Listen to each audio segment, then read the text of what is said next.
Hey everybody, welcome to the Saturday Card Runners and Enhance Your Edge Twitch stream. Not very exciting as far as action goes at this juncture, but I expect it to pick up in, 10, 15, 20 minutes. This is the only table that I'm in at the moment. Whenever I get the opportunity, I will jump in some more tables.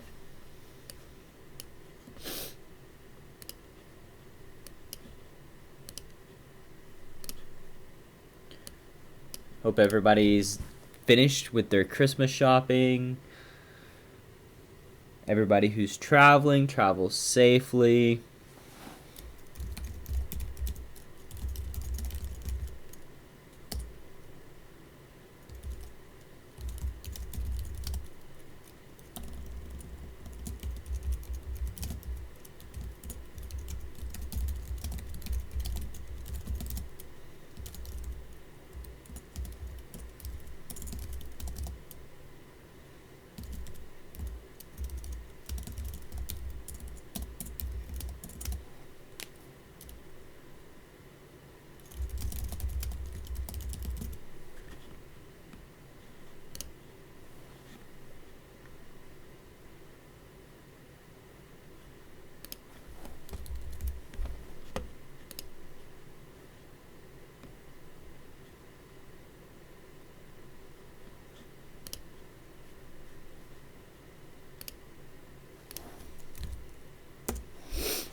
Gotta get all my advertising up. My advertisements.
Alright, and so we're live.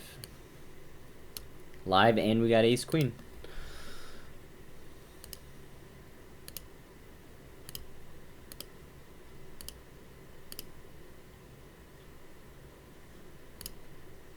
No reason to 3-bet versus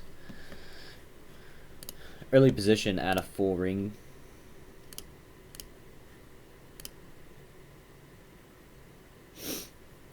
I do think he's probably betting his entire pre-flop raising range here. I don't love the fact that the 9 seat called. The 9 seat looks to be a short stacking rec type player, but if the 9 seat folds, then we will call the flop bet.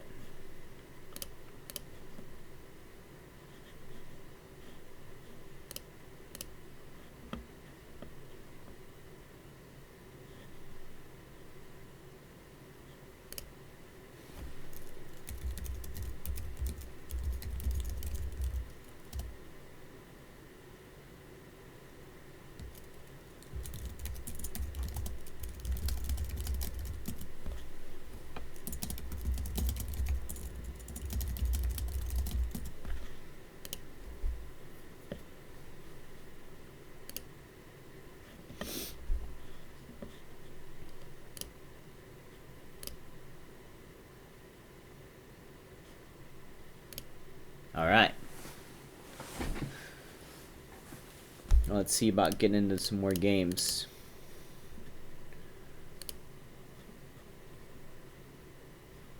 Some 6 max. None of this full ring tomfoolery.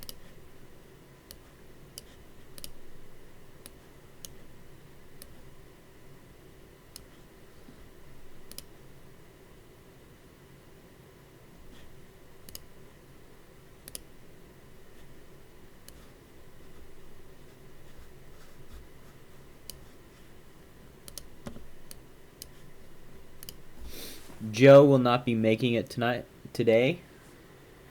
He has prior engagements, so my co-host is gone rogue once again.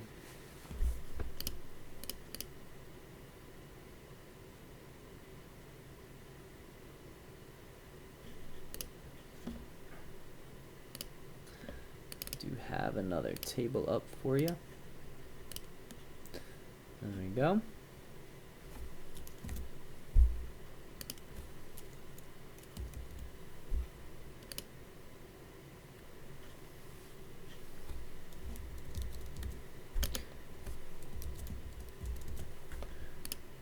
My hotkeys are just broken for some unknown reason.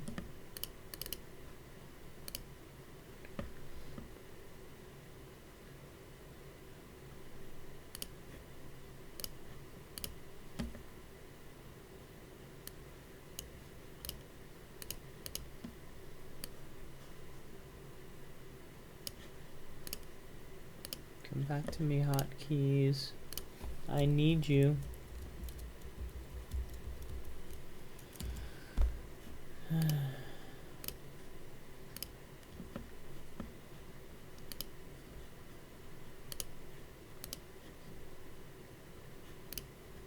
Alas, gone forever.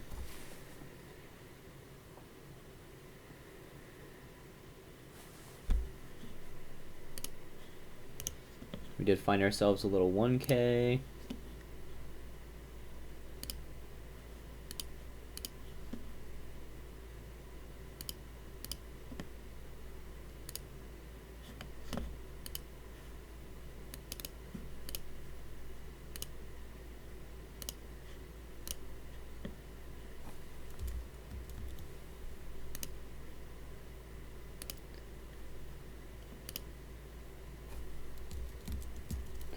So if anybody can tell me why the hotkeys just randomly decide to stop working, I would be greatly grateful. Very, very grateful for the knowledge as to why the OBS hotkeys just randomly start working, even after I tested them and made sure that they were working and everything was good. In the middle of the stream, they just decide to crap out on me.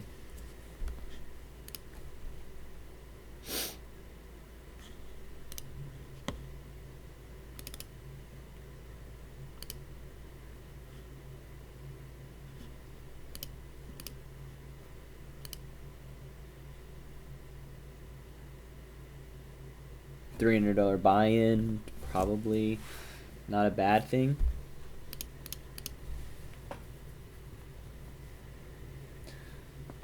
Don't know of many regs who have mastered the 75 big blind stack.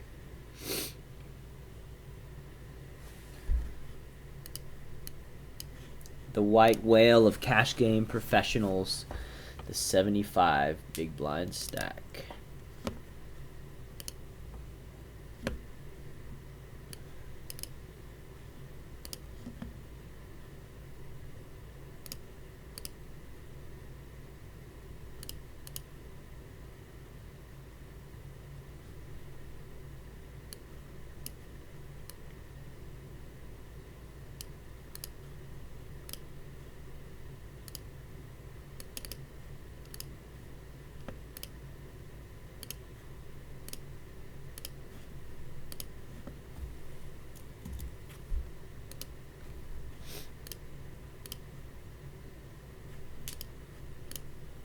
Ace-8 suited, more than good enough to call 4 ways.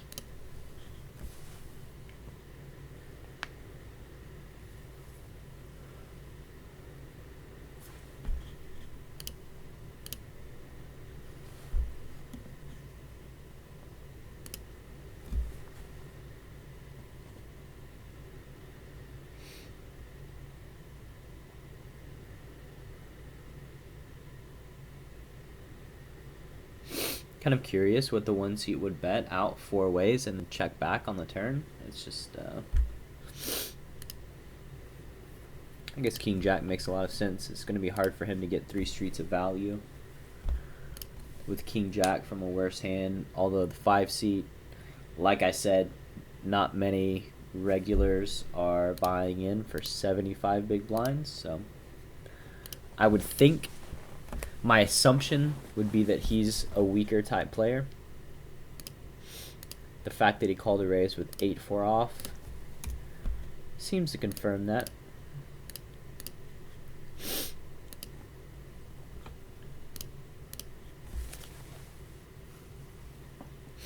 I can certainly get on board with King Jack King 10 checking back the turn to play the pot for 1 bet versus going bet versus an unknown, and really the only information that was available was his buy-in size. I could 3-bet the 7s. Flatting is fine too. Playing against this guy in position, I don't think we're going to have a huge equity advantage with 7s against what appears to be a guy that's not going to be folding versus 3 bets.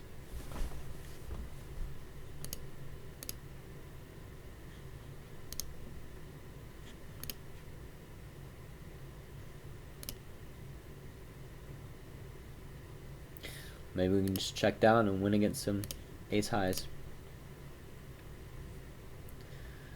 Nope.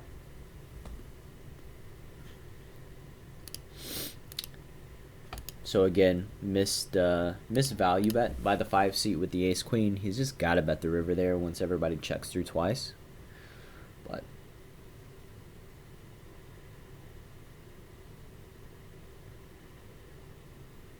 he did not. We are grateful for the showdown.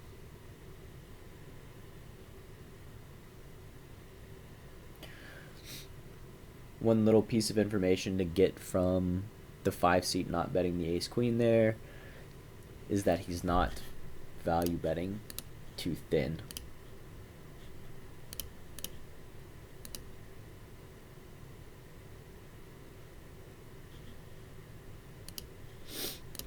Flopping a set is good. Flopping top pair is good. Probably should just go ahead and raise my set against what looks to be a recreational player type stack. The Jack 6-7. I mean, kind of expect him to shove the turn. Him being a bad player. Like, King Jack in this situation is the equivalent of, say, aces, pretty much. I don't think he's going to have ace jack a lot. I think he can have some worse jacks. He can have some worse draws. So we're just calling. And 6-7 is certainly in his range as well.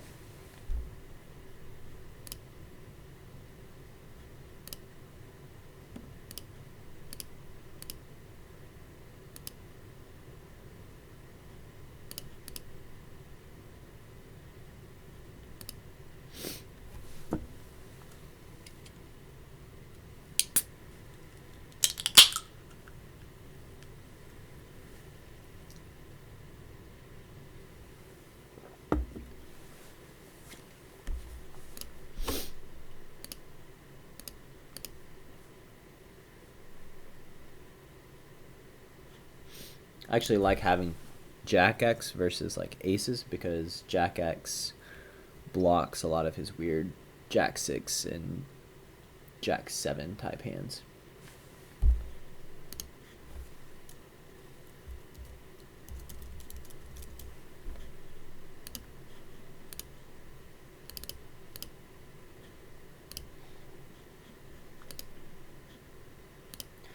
Hotkeys still foobarred.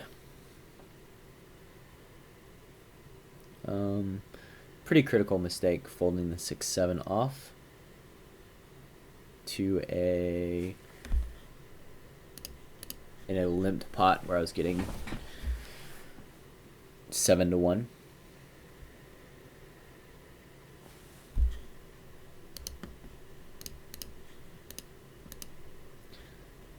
It's just an example of me trying to do too many things at once and going into autopilot mode, not expecting a couple of limpers.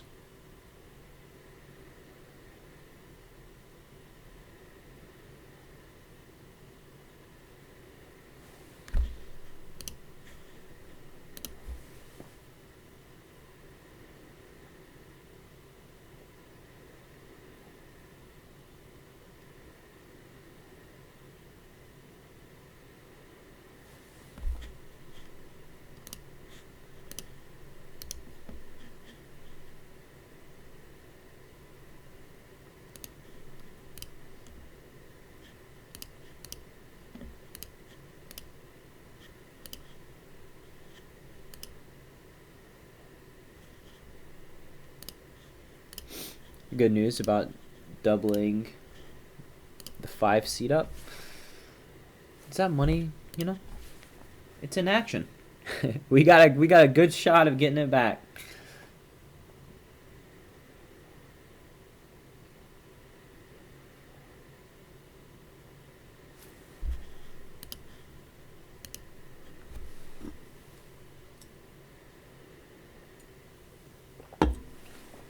I wouldn't expect the 5 seat to have a very good hand when he calls the flop and bets the turn there, considering we have an 8. So I think he's just not folding to a c-bet, trying to turn a pair. And when the player with initiative checks, he decides to stab very wide.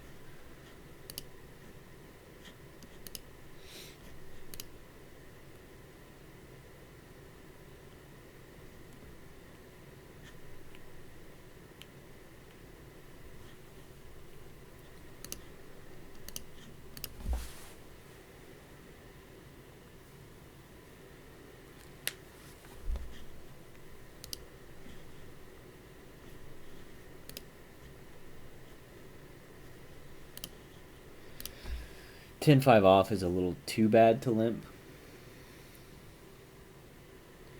Wishing we had our 6-7 off back.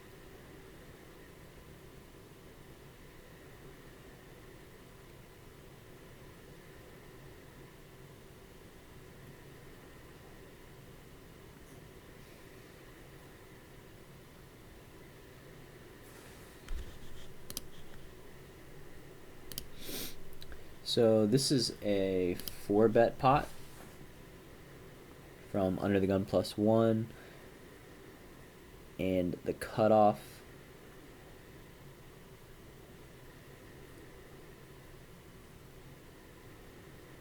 the 5 seat is the 4-better, the 6 seat is the 3-better. Pretty interesting open rip.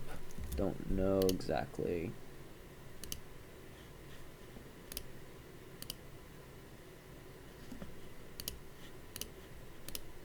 Don't know exactly what he's trying to accomplish. I mean, he could have a hand like ace queen and try to be getting looked up by like jacks. He could have some nut flush draws where he just doesn't care and wants to put the last bet in. The overbet rip, I mean, if you had a hand like ace queen, I would think we'd want the villain to be putting the last bet in, and if we had a hand like the nut flush draw, I think we can still make a pretty large bet and just call it off. So the overbet rip, I don't really. Oh my gosh, that's a brutal one.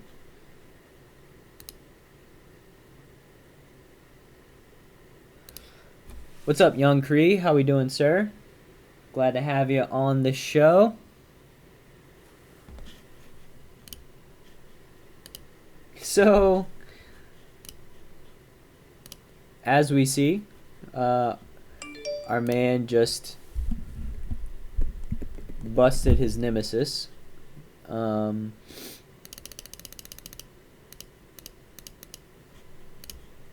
In a 3-bet pot. Really has to be seen to be believed.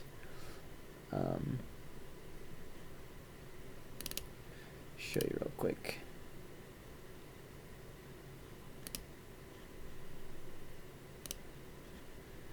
So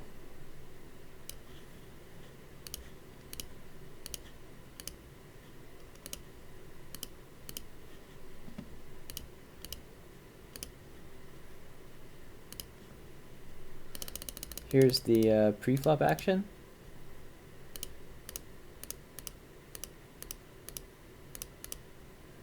That's the board. He just pots it, shoves, calls. That's the run out.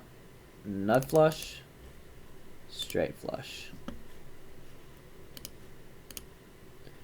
Pretty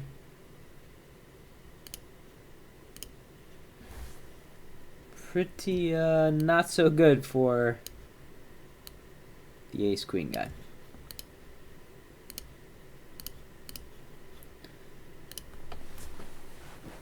Yes, sir. I do have a heads-up display. You just cannot see it.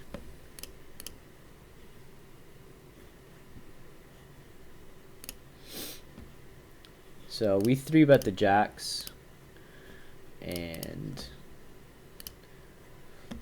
he called, and that's how that pot went down. Nothing too exciting.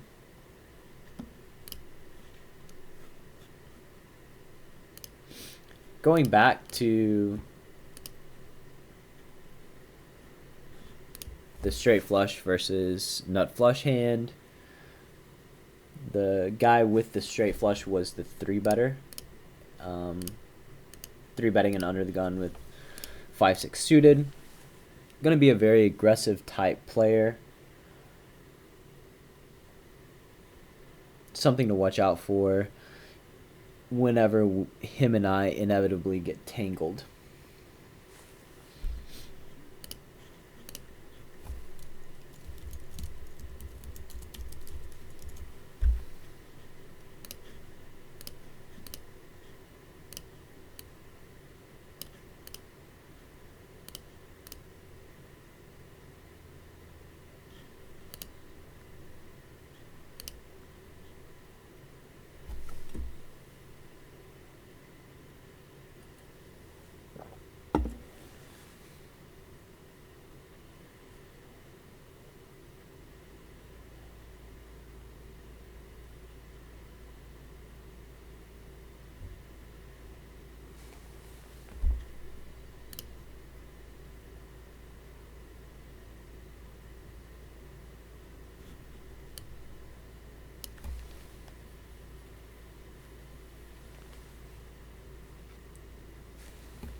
Get my little hat on.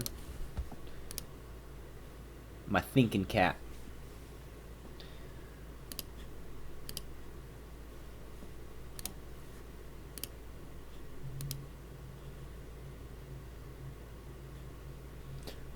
Pretty tough board for me to c-bet.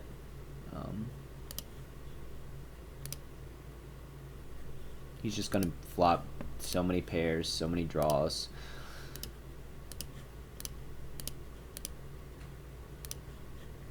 We can check back some of our pairs and draws, potentially some over pairs, some of our top pairs, so that we're not always just folding the turn.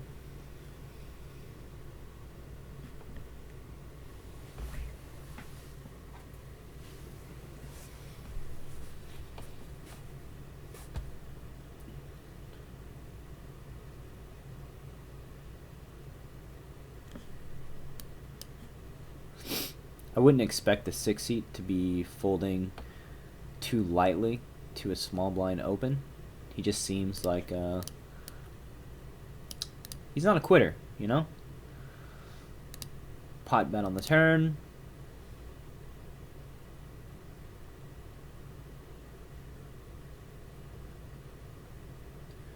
Since we have a queen, interested to see what the 5 seed does have. I think that the 6 seed could have King X. I mean, certainly possible.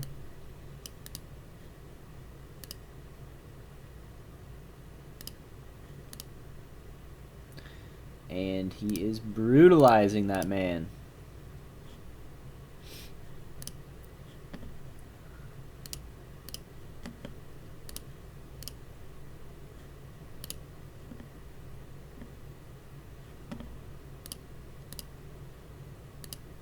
So, no reason to size up with our aces.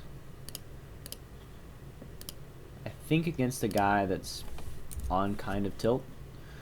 Let's see what he had last hand before we call him on tilt. He had 2 tens.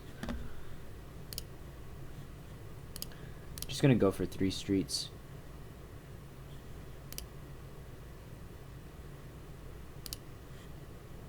He will have random 8x sometimes. He's also going to have some pocket pairs.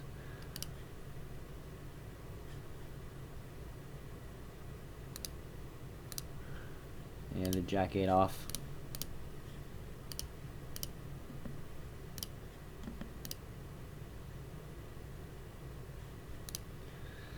The old Jack 8 off, eh?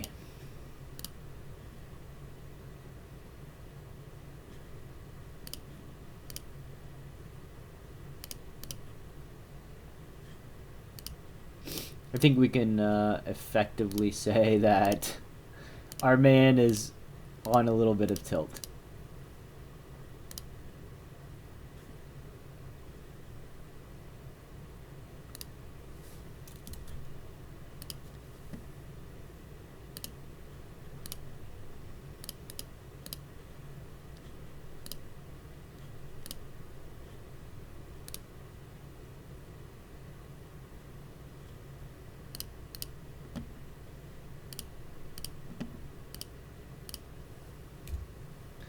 And we'll just go ahead and label him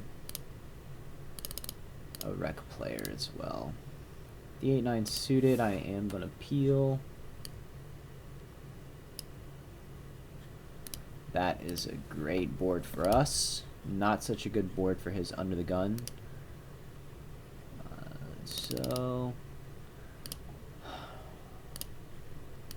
think I'm going to start by raising with the intention that I'm going to bluff on some spades, try to realize some fold equity. Now, like, maybe we have the best hand some percentage of the time. I don't think it's a very high percentage of the time. And if we raise the flop, we can set ourselves up to bluff some good runouts that don't improve our hand. Spades, for instance, will be very good for us. A 4 will be good for us.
Tilterson just took another beat.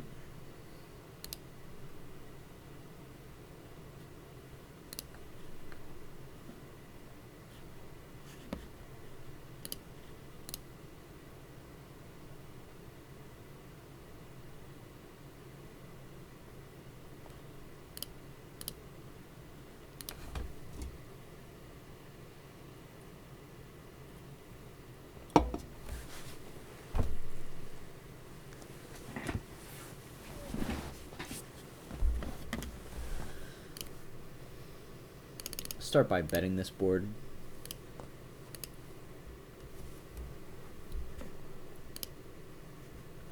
I'll finish by folding to a check raise. We have decent blockers to the jack, and we can bet the turn as well.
Yeah, no, it's not ideal. It was just all that was running, man. I have 2 full ring tables. You take what you can get, right?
Eight, nine's not going to be good enough to bet.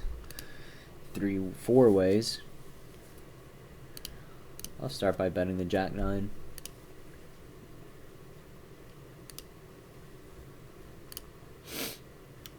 Getting raised is not ideal.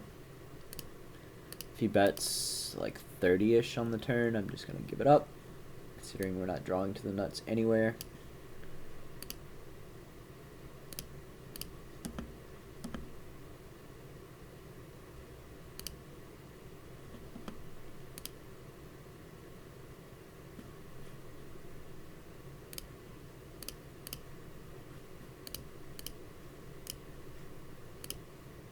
throwing in this little guy into our 3-betting range. We've been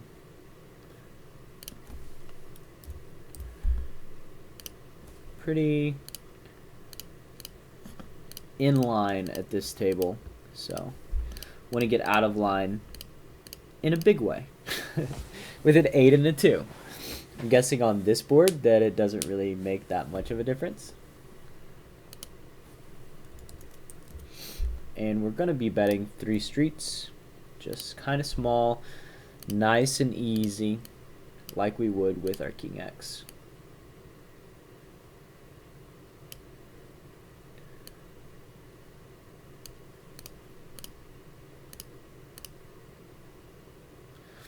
The thing is, like, he can check call here with like pocket 7s, pocket 6s, pocket 5s.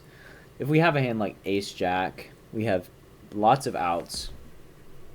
He could already be drawing dead, so it's not going to be like a super lovely spot for him.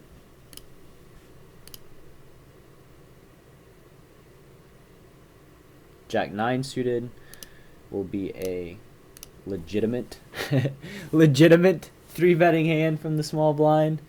We could also choose, we're probably just going to be 3-betting it.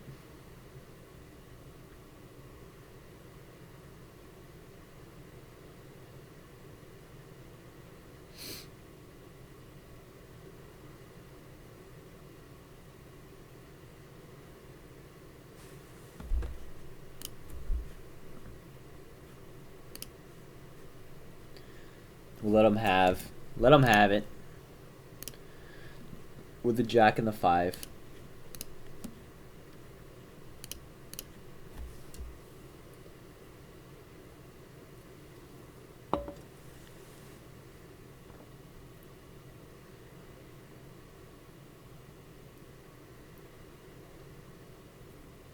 How we doing this morning, Peace Debts?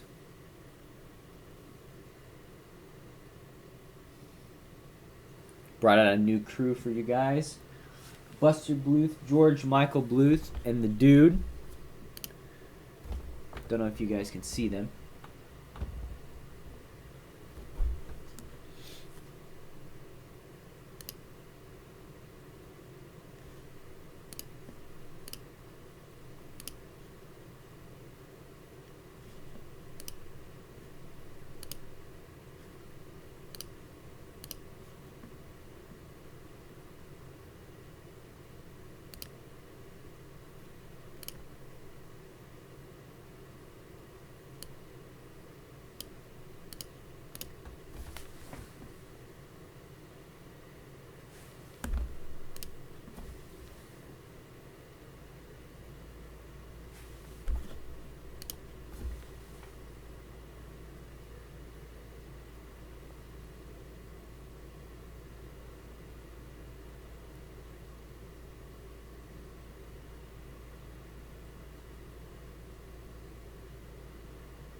In different situations, I would be defending with the 8-9 off versus the 3x button open. The reason that I choose not to there is because of how bad the 5 seat is.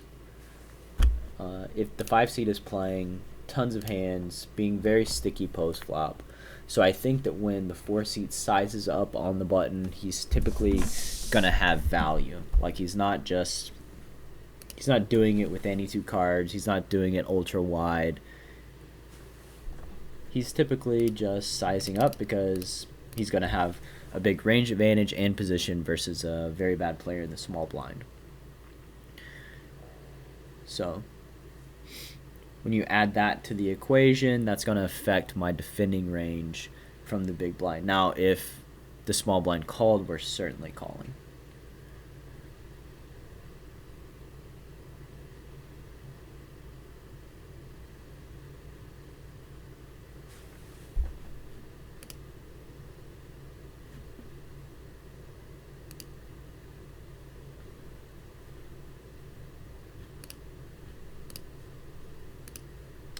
So the ace queen again, I can go either way. I think I'm going to check back to realize equity.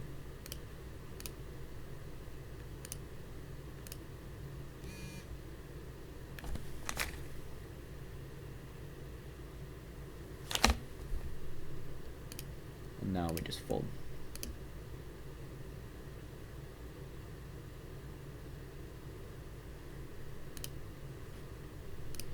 See if I can jump out of this full ring. I can. Let me out of here.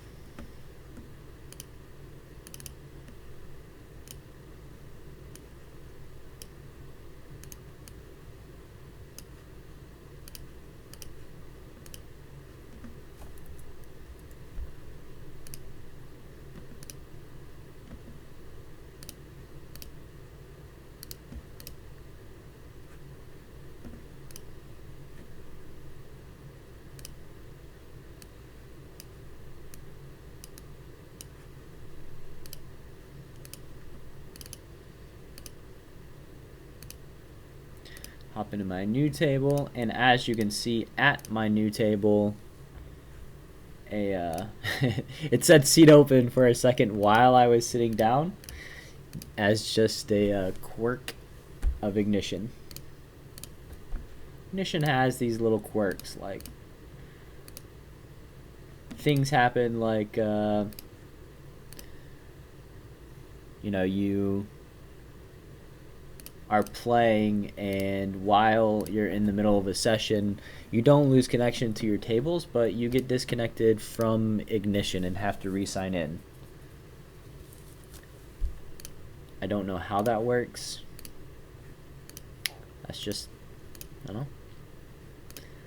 Like I said, quirk of Ignition.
Thank you for the follow, sir.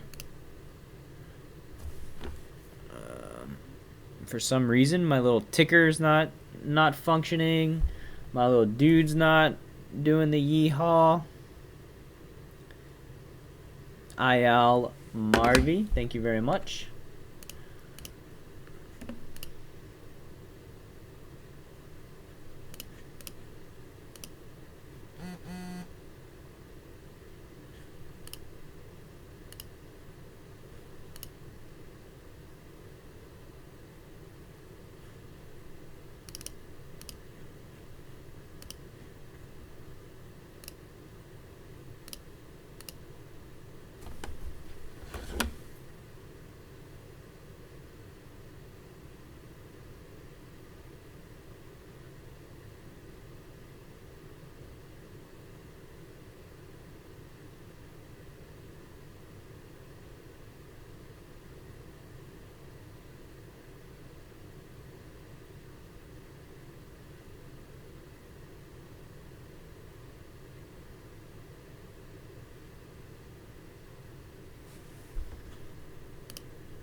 So pot and a call with the king 10. This is actually a little trickier than it looks. I think I'm just gonna fold, even though even though the 5 seat's very wide, like it's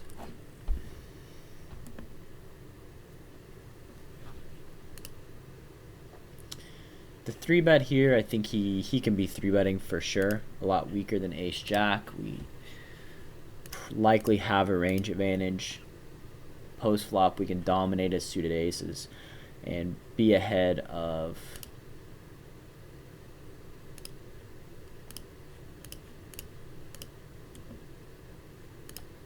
his suited connectors. That is not the flop we want.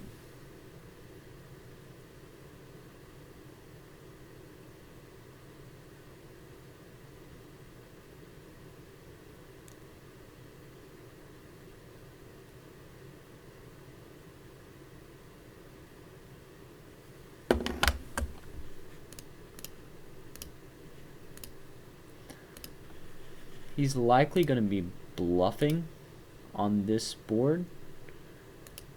On the flop, he's not going to wait till the turn.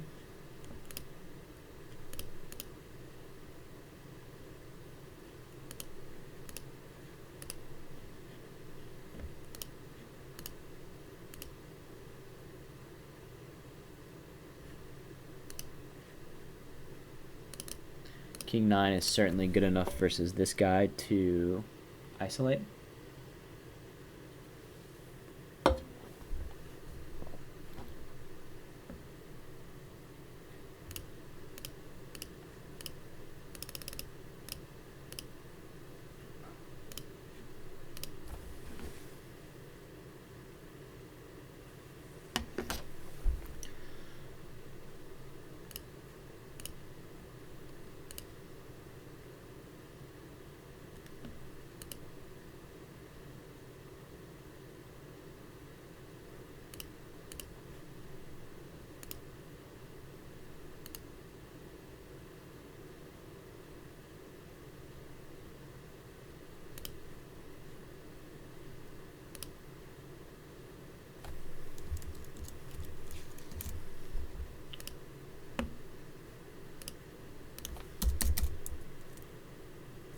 Keep trying my hotkeys. They're not going to give in, so I give up.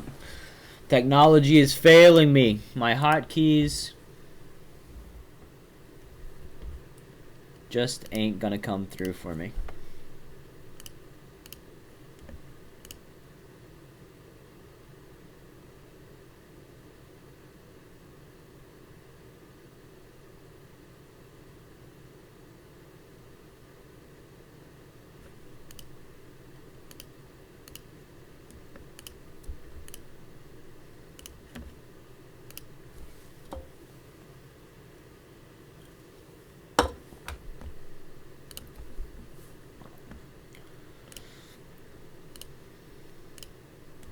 Pocket fives, maybe we can get some fun stuff to happen at the 1K.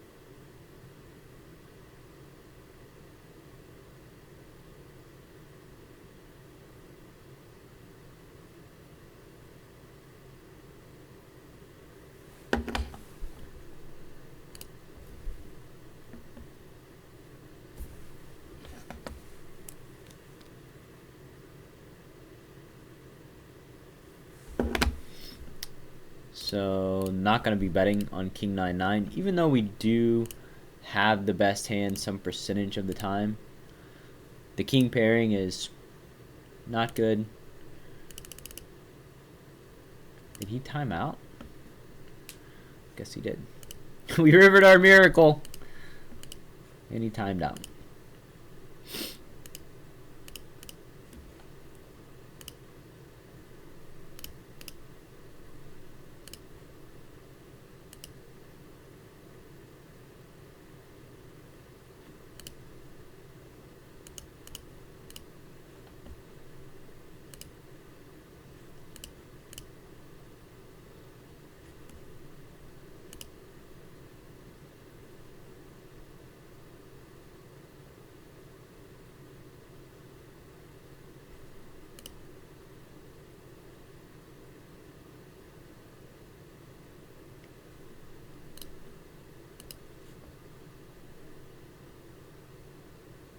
What's up, Bucks McGruff, Greasy Corn Dog, Sensei, Russ Mogg, Secretly Sweet, and the Young Cree.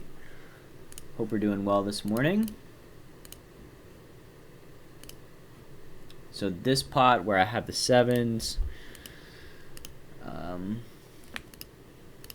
yeah, I think they put in 3 bets on the or 2 bets on the flop, and then the pre-flop raiser check raised all in, and the 3-seat folded. So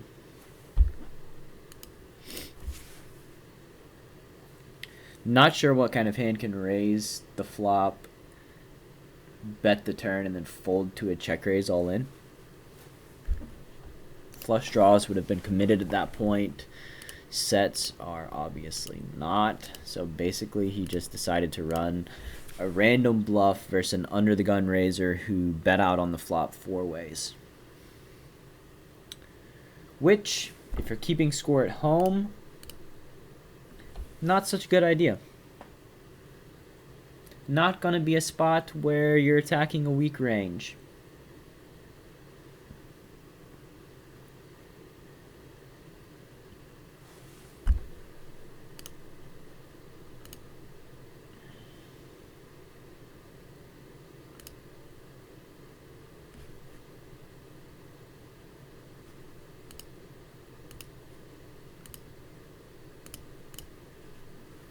This guy seems to be playing pretty tight at the 7-3 of hearts, so we'll go ahead and see what we can do. Ashen Face, how have the last few weeks been? Haven't been able to tune in. The last few weeks have been good, man. Never have very much to complain about. I'm very grateful for lots of things in life. Grateful for my heart right here. And we'll be shoving the river as well. Should we shove the river? I think we can fold out our ace highs on the turn. So basically we're trying to fold out a 10 on the river. And he does have some 8s in his range as well. He does have some straight draws. We do block a 7, which is part of his straight draws, so we're just going to give up.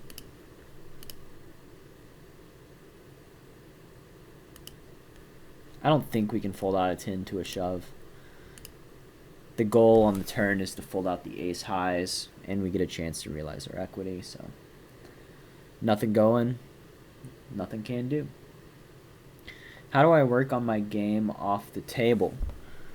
So, Russ,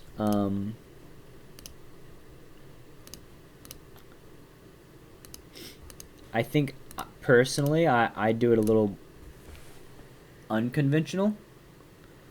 So I make videos for card runners.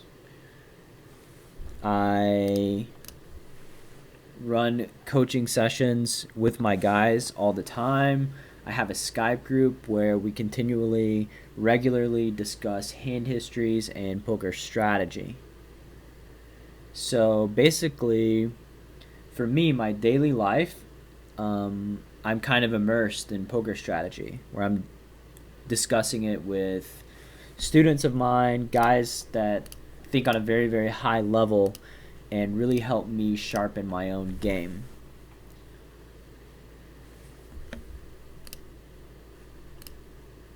So that repetitive analysis is what really helps me. Good morning, Lifetail. Where you been? You've been hiding out.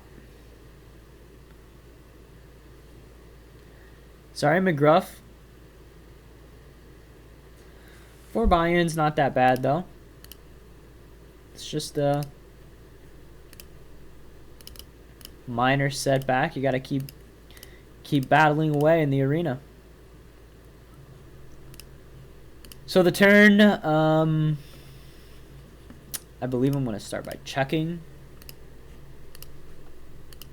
The Queen of Clubs is a pretty interesting turn card. Now that he checked back, I for sure am going to bet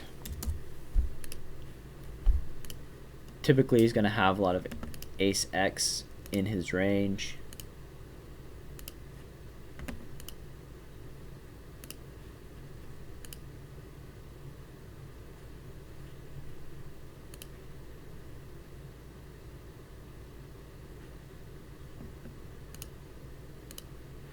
Well, we lost that table. Let's see if we can rustle up another one.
So far, we're at our 5th table this morning. We have lost at, or we have lost at 2, right?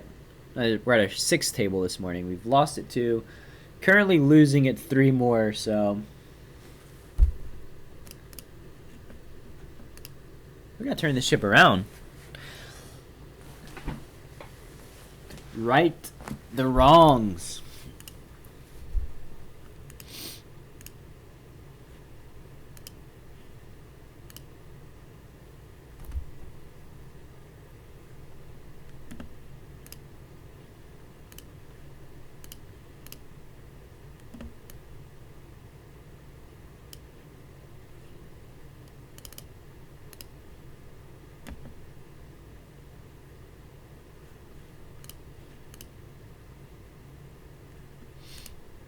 Ashen Face, by the way, if you wanted to check out the previous streams, I put them on my YouTube channel.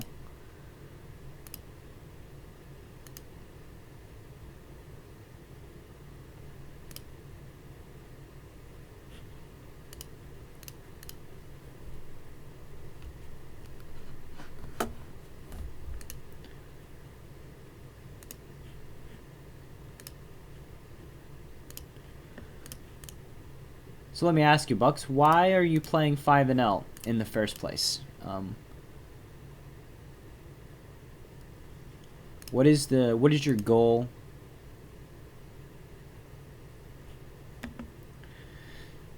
So the ace jack, I'm probably not betting that board. He checks back, which kind of makes me feel like he's got some showdown value as well. And the hope is just to check it down and maybe beat like ace 10, ace 8, ace 7.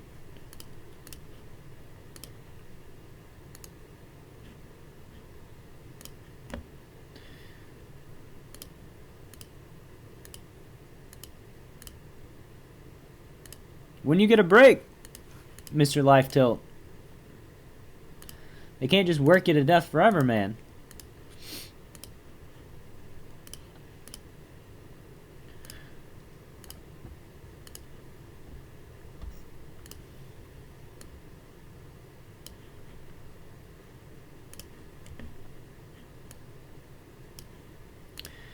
So this is a somewhat interesting spot with the ace-king suited.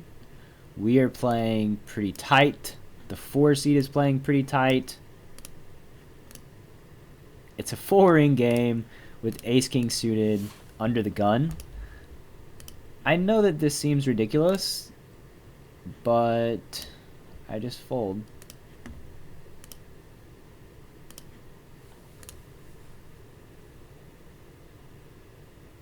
And know it feels absurd.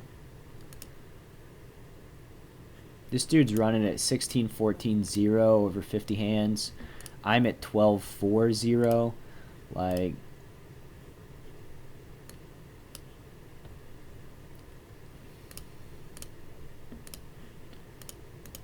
you know, sometimes when things like that happen in life, just make me happy. You know, I'm stuck, can't win at any of my tables, but to avoid a cooler like that for one pre-flop raise, come on.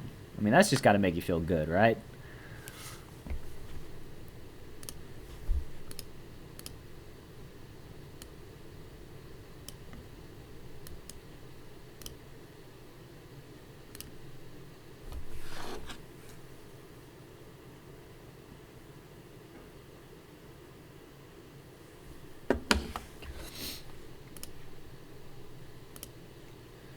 So we'll move back to there.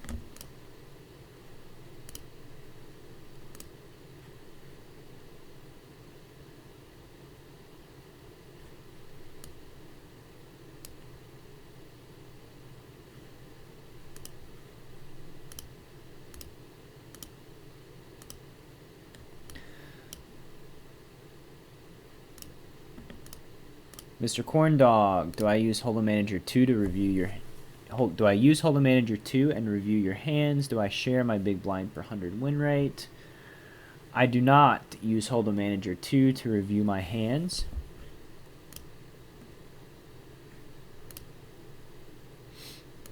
I look at it in a little different way than most people, in that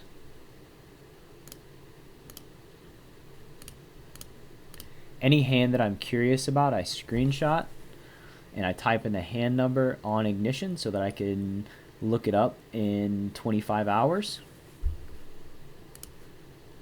About a year and a half ago, I switched to a Mac from a PC, and Holdem Manager 2 is not compatible for my Mac. So I just played without a database for about a month. Had plans of downloading parallels and going through all the process of being able to run Holdem Manager, because I like the Holdem Manager software much better than I like Poker Tracker. That's just my personal preference. And realized that after a month and a half or 2 months of not obsessing over my database, not looking at my EV, not looking at how many times I've ran bad with, you know, my overpairs and blah blah blah, like looking at just I'm someone who's always been obsessed with stats and obsessed with the data. And it was just relaxing not to have that to worry about. And because Ignition or Bovada is anonymous, then I don't need the historical data on all my players. I need to keep up with my population, understand their tendencies, understand how to exploit them. The one thing that that is harder without a database to keep up with is the changing tendencies of the population. But I'm in the arena, I'm in the game, I'm in the arena, you know, most every single day of the week. I'm battling these guys. So I do have a pretty good handle on what's going on, despite not looking at my database. But if you're a beginning amateur player trying to make it, you really do need to have a Holdem Manager. You need to pour over the data, figure out where you're going wrong, and also if you ever get a poker coach, if you ever get, you know, a more advanced player to kind of look at your hand histories, then having that database is going to be very, very important. So not suggested for everybody, but it works for me. In the same way that, you know, when I got rid of my, I had an iPhone for years, And then one day, I just left it at home, and it was like, wow, just so relieving. I didn't have to look at my text, look at the news while I'm standing in line. I just got to kind of be there. I went for a few years with just a disposable flip phone. Actually, everybody thought I was a drug dealer, but you know,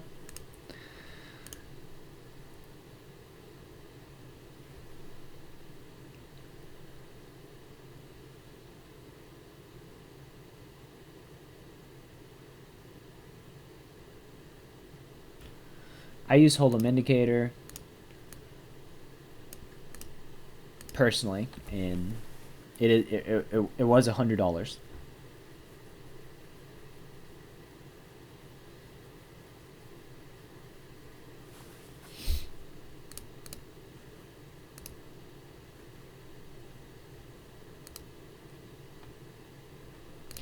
Yeah, I mean, I'll play full ring if it's the only thing that I can play.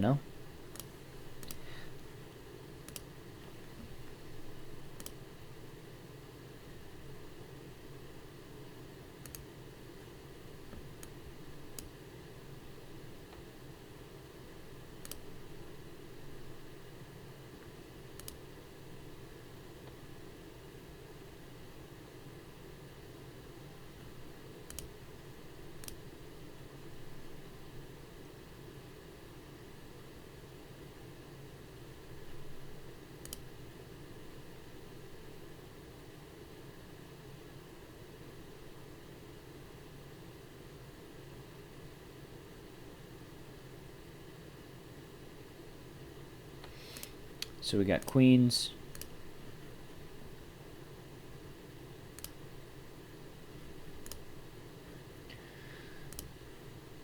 Pretty easy 3-bet.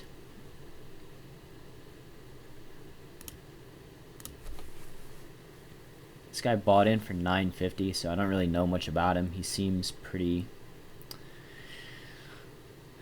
like a wild and crazy kid.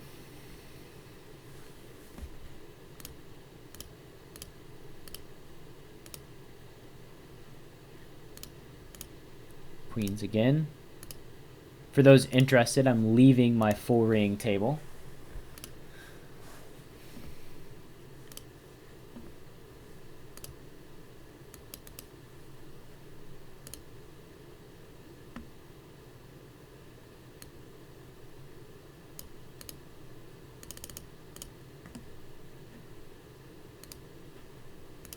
Easy c-bet with the queens. This guy certainly has a tendency to spaz. I think, again, he's probably going to be peeling pretty light. I want to give his bluffs a chance to put some bets in the pot.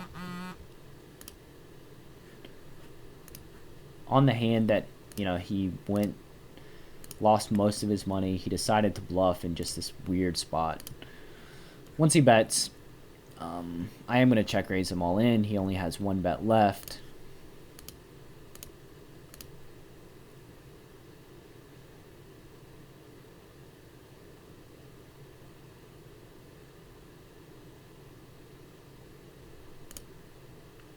If he has some sort of draw that he's not going to bet on the river, if he's not going to bet his ace highs as a bluff, then I may as well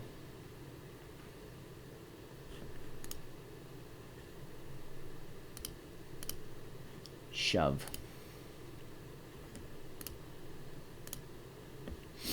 Queens again at the 1K.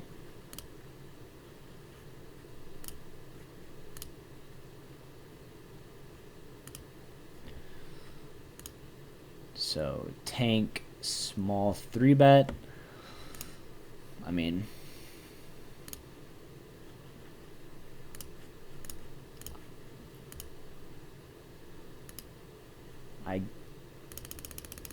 I'm just gonna get it in. I guess shoving is fine versus his stack. There's no there's no 4-betting and him calling like half his stack. He's typically just shoving, so I can't get him to bluff anymore at that point.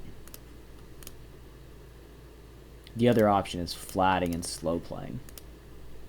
But queens can get a little dicey slow playing.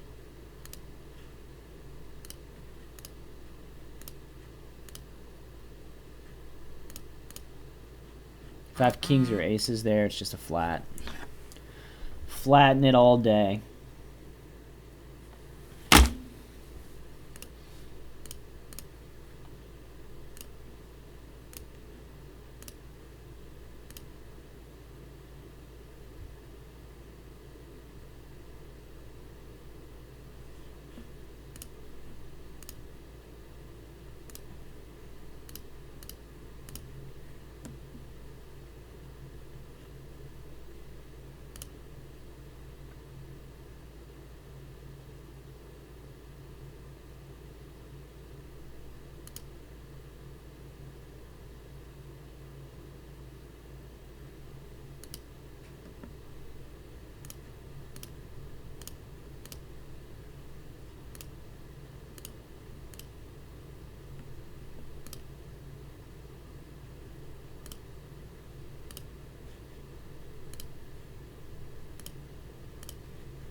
Need a little bathroom break, so I will be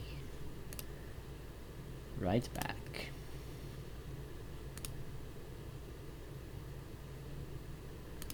Start by betting my bottom pair with backdoor flush draw.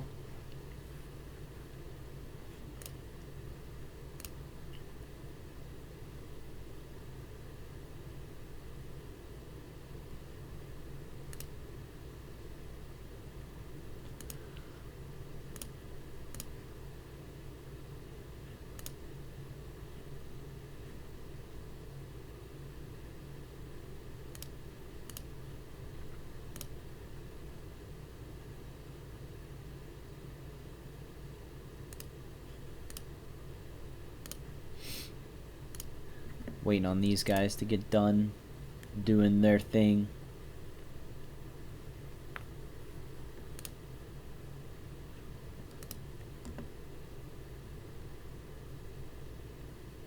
Taking forever, man. I gotta pee, don't you know? Just check fold the turn. Thank you.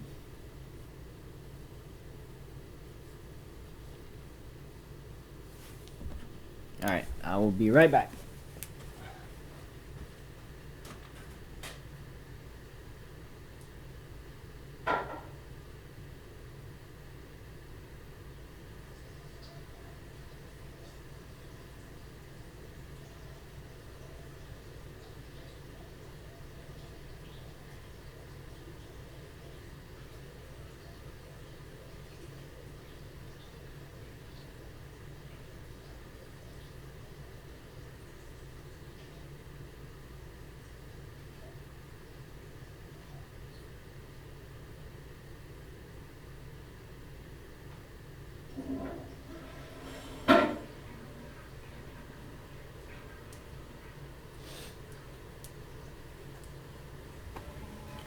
Phew.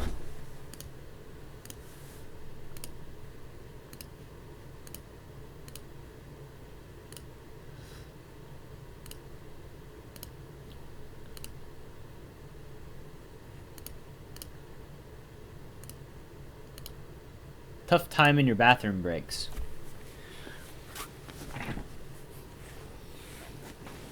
All the stars have to align. Under the gun at 3 tables at the same time.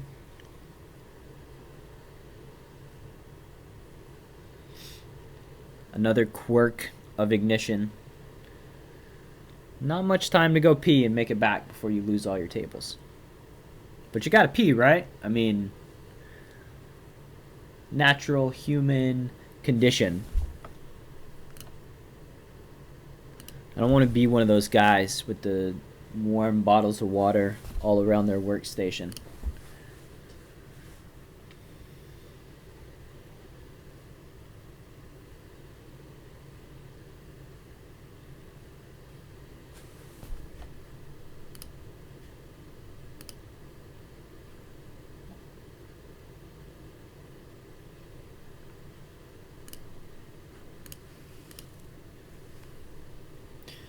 Bucks McGruff,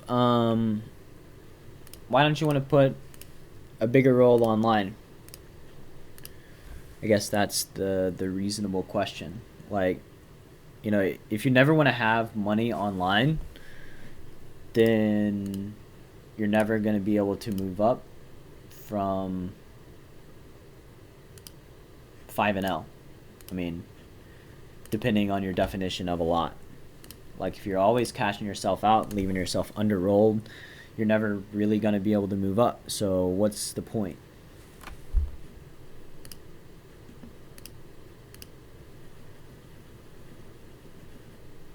I think when you have that mentality to kind of start out your sessions and start playing, then it's kind of a self-defeating mindset that's not gonna carry over so well when you're trying to play well and make money and move up the stakes.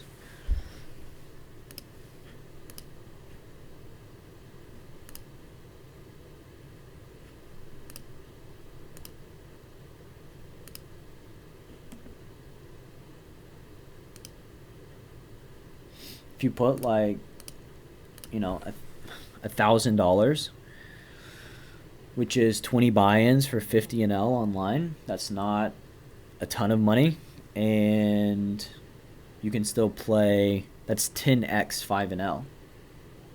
Like, if you're serious about playing cards, the one thing that I never understand is if you're serious about playing cards, why would you play at a level unless you're actively trying to get better? That's the caveat. If you're playing 5 and 10L to actively try to get better, then more power to you. But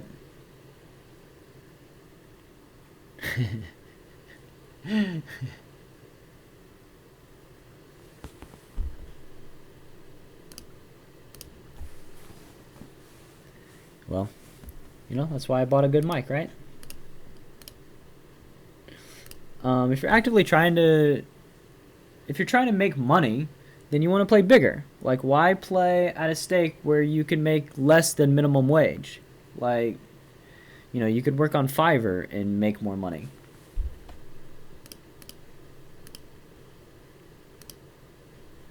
So we flop top pair. We raise under the gun. This is a board that's like, I mean, it's uncertain who has a range advantage. If I bet, because I'm raising with lots of over pairs, I have sets, I have two pair, I have straights, I have a lot of good hands in my range when I bet. But when I check back, I do feel like I can get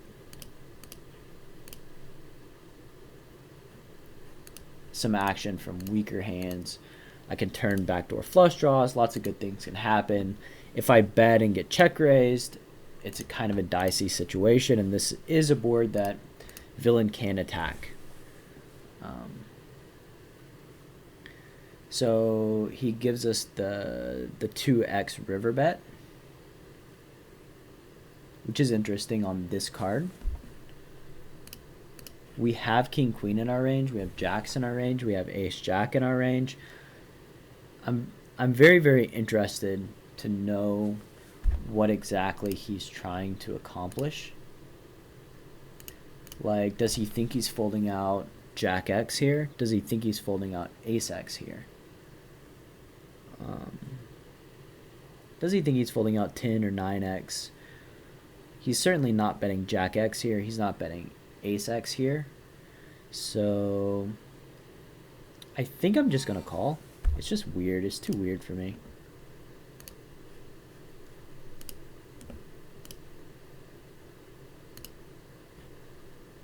There you go. Thank you for the follow, Bucks McGruff.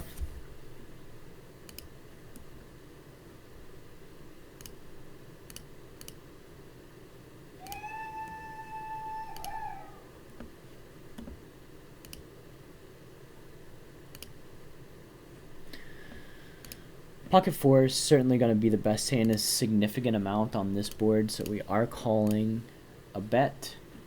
Checks back, bets the ace. It's a little annoying. I'm going to call 1 and fold to river, because when we call on the ace. We do have plenty of ace X's in our range that we can continue with. Now we just fold the river.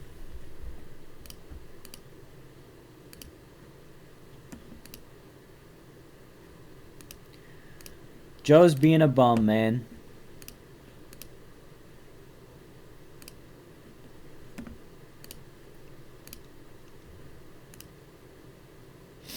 So the king's getting 3-bet. This guy is 3-betting a fair amount. I believe I'm just going to call and opt to raise lots of flops. Not a flop I'm going to raise. The jacks can go either way.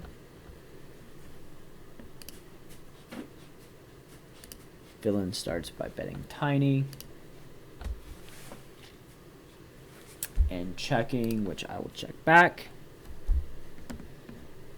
Pretty good river there. Once the 6-seat checks back on the jacks. So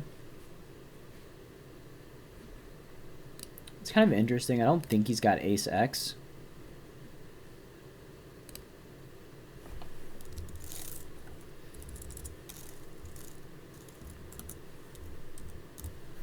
I will overbet, but I think betting small, betting medium, betting big, all of those, it's going to be tough to get paid.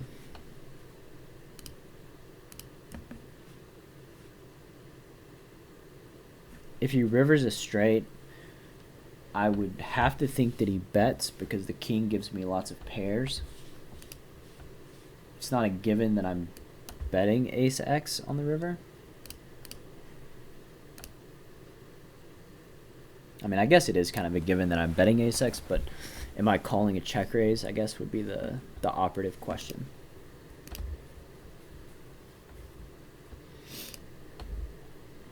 So he did get called. I'll look up and see what he called with. I assume like some suited ace.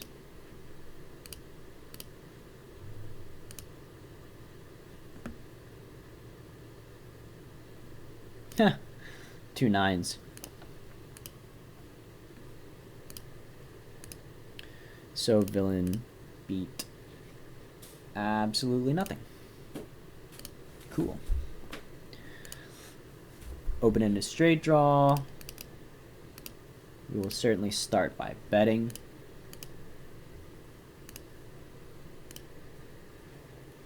We have Jack X in our range. We have sets in our range. We probably have some draws in our range.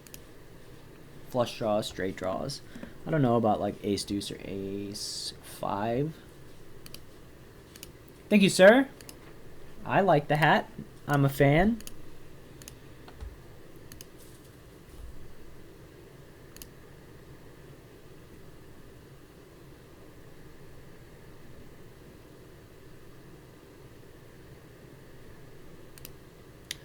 So the ace queen is a 3-bet for value, 3-handed.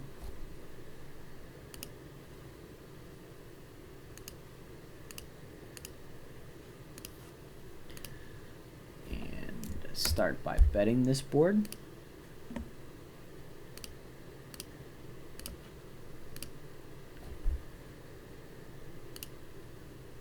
Oops. And we get that turn.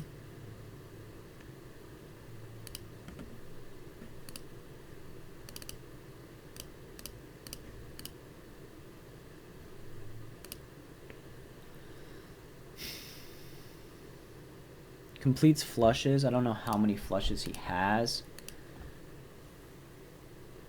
He opts to bet big, which is very interesting. It's more of a polarized bet. Basically, he has flushes or he's got nothing. Because I bet so small on the flop, I feel as if he certainly could have nothing. He doesn't have Jack X. He doesn't have pocket pairs. Basically, what I have to hope for would be like 8-9, 8-10, 9-10 type hands. It's a lot closer situation than it actually looks. I think I'm going to opt to just fold.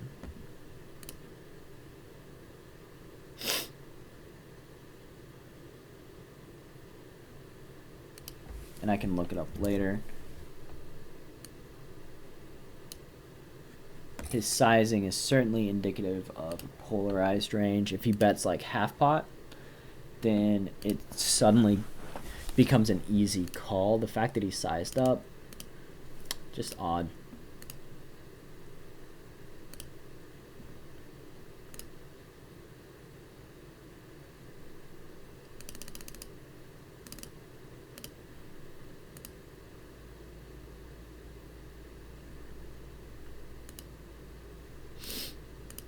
This is a pretty easy check back.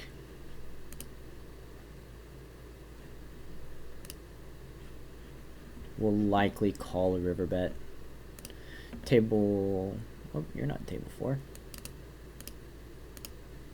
That's table 4.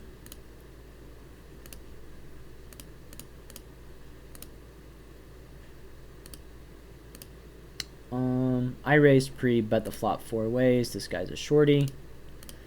We block 7-9. We'll just get it in.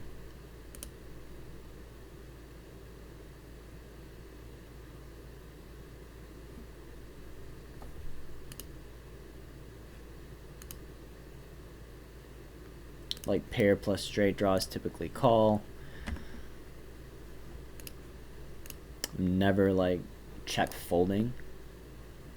So if he's got a better hand, I may as well make his pair plus straight draws pay to realize their equity.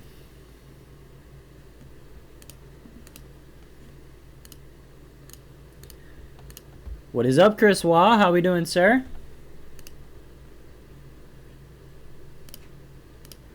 So we have multiple hands at our other one. Good morning, my friend. Good morning.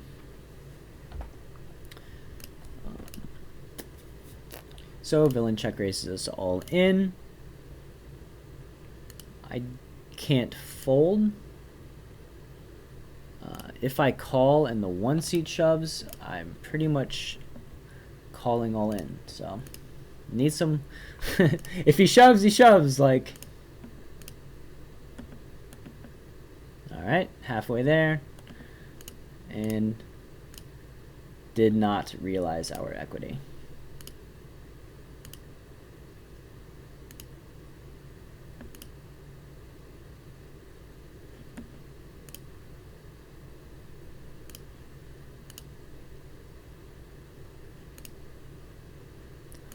I think I'll just go small here.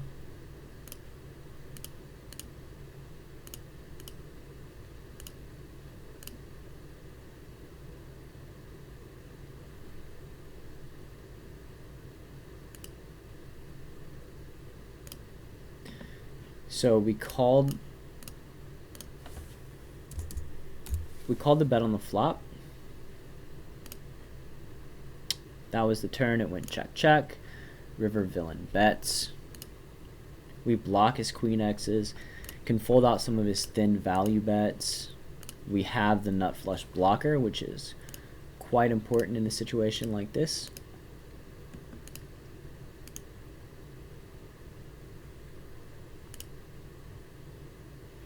We don't have enough showdown equity to just check call the river. I would very likely I would be check raising with my nut flushes on the river. So, bluff goes through, can't win a showdown.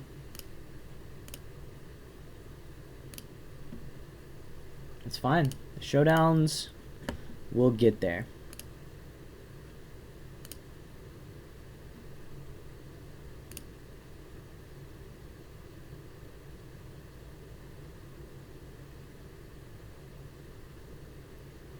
So that's a massive 3-bet with the king 10. Just let him have it. If he 3-bets smaller, we can call. 3-bet's so big we can call with some of our better hands. 28 is the typical 3-bet there, or 32.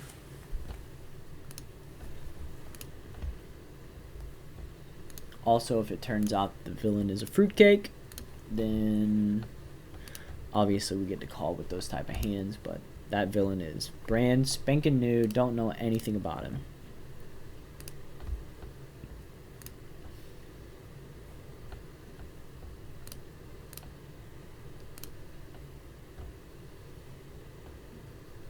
And now he's disconnected, so unlikely that we will ever know anything about him.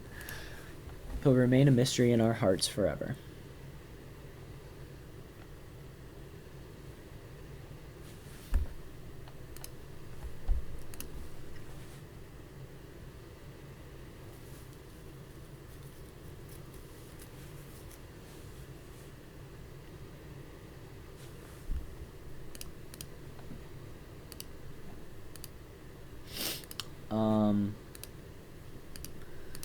This 3-bet, I'll just go ahead and 4-bet him. Seems like he's a new player to the table. New guys always, they want to start out on fire, man. Want a 3-bet, want a 4-bet. Alright, fine. You got it, sir.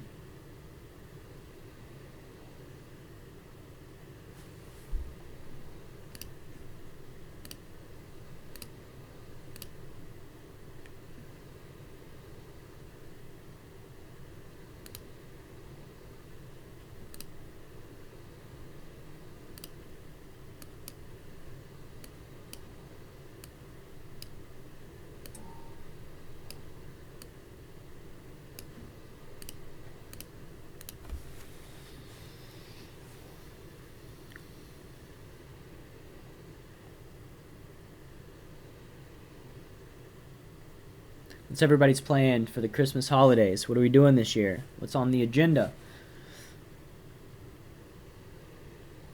I'm getting my children today. We are going to hang out for a week, do the Christmas thing. Probably do the Christmas thing tomorrow, open all the presents so they get a chance to play with them all. Real fun time. And we flop a set.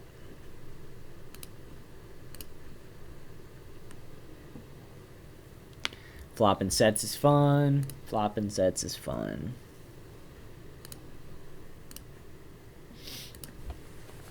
So the 2-seat is a weak player who has not folded to a C-bet yet.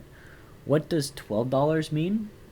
It's not a bet that's really looking to get folds. So with that in mind, we're going to just check raise him. Like, if he bets bigger, maybe he can be trying to force the 2-seat to fold, but $12 versus a guy that hasn't folded versus a C-bet yet just feels like he wants action. If he wants action, let's give him some action. We got the hand to do it with. Guess he didn't want that kind of action.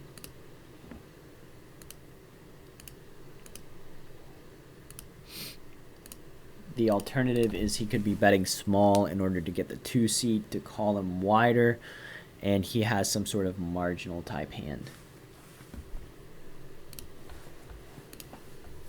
That is what that bet sizing indicates to me.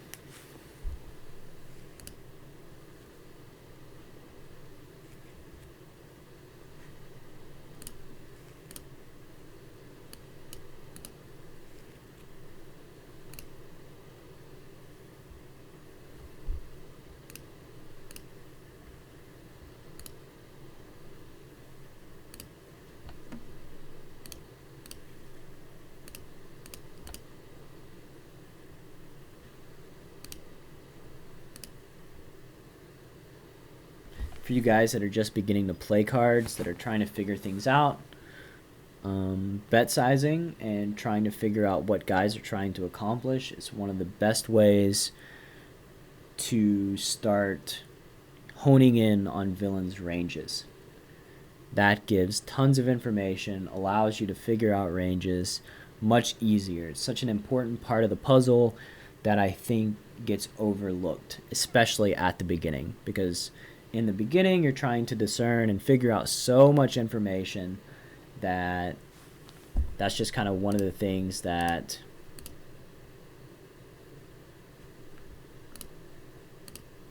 gets lost in the shuffle.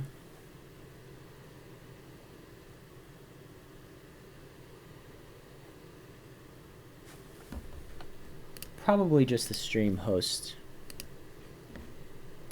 I mean, it depends. How jumpy is my picture?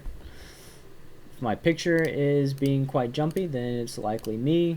If my picture is relatively okay, it's them.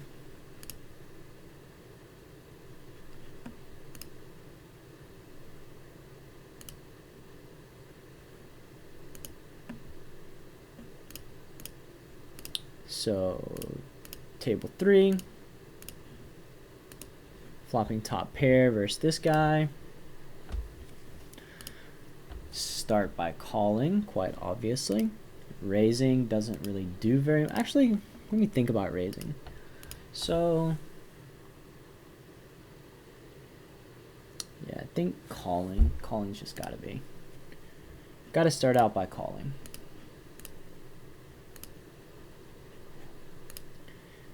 The way that he sized doesn't really lead me to believe that he's got a ton of, you know, queens, jacks, and tens in his range. He's sizing way up.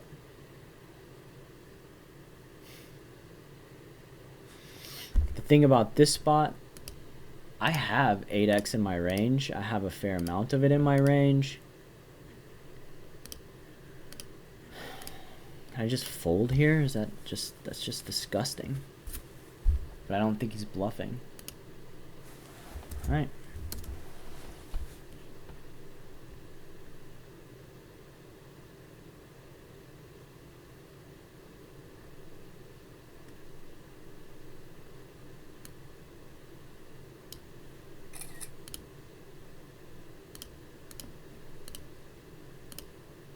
Pretty disgusting spot to fold.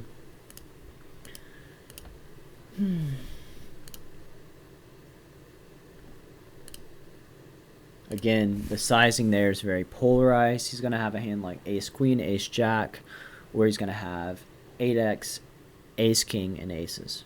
That's pretty much it. He doesn't really have flush draw sizing like that, I wouldn't believe.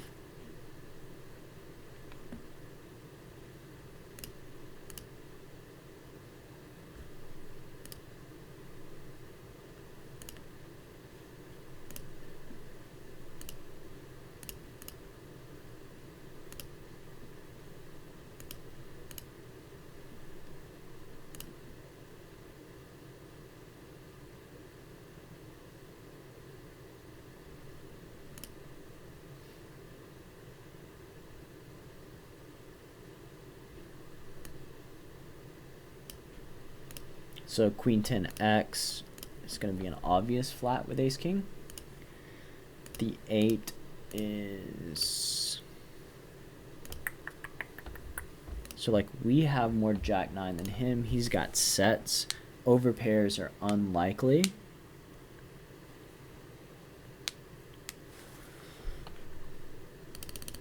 This guy...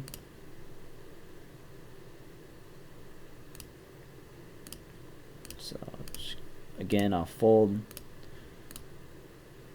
Given a cold 4 here with the 6-8 versus villain, who's 3-betting a whopping 25%.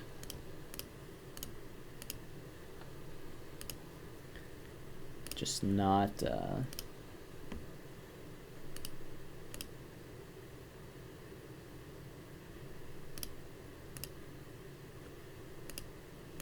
Now 27%. It's just not happening for us today, boys.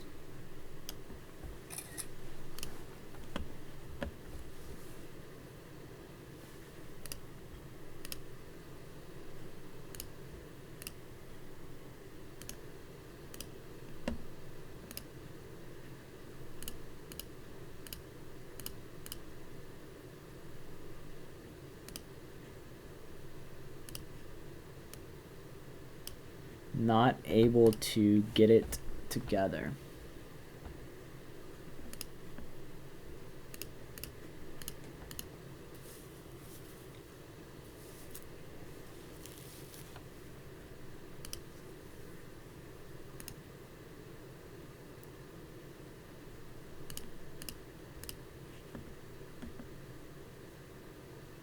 Thank you to Always 40, Life Tilt, Ashen Face, Bucks McGruff, Dang Quesadillas, Greasy Corn Dog, Sensei, Russ, Secretly Young Cree, Tygo, and Wersu1AR. Appreciate your patronage. Life Tilt, lots of Christmas poker. Have fun, my friend. May your cards be live and your pots be monsters, as someone likes to say.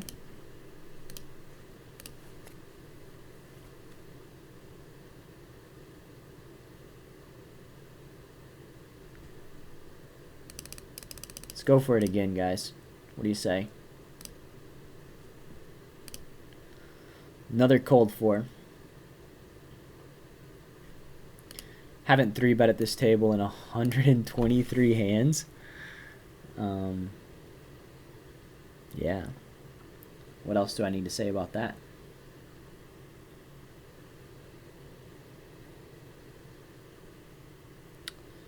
And we run into it from under the gun, who's opening 25%. Again, pretty unlucky.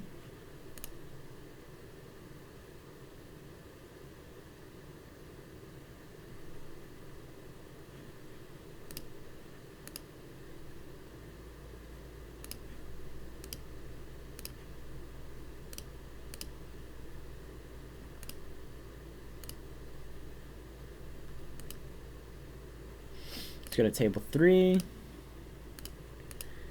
Got ourselves an ace and a jack.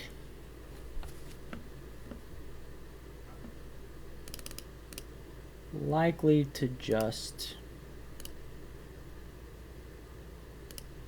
bet there.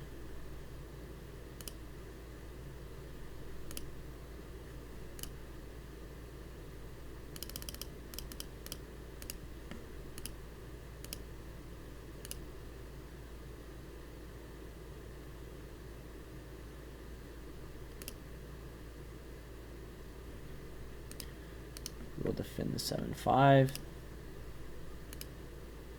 Not the flop we're looking for. Give it up. Give it up. We got check raise minimum at the king jack. We'll also give that up.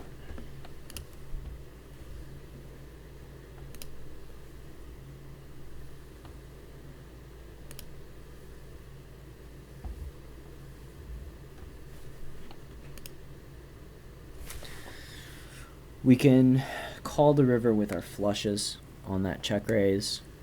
Also, we have some sets in our range and 2 pairs, so the board will pair for us sometimes, and we can get value in that way. Probably not re-raising the turn with any of my range, so I do have nut flush on the river as well.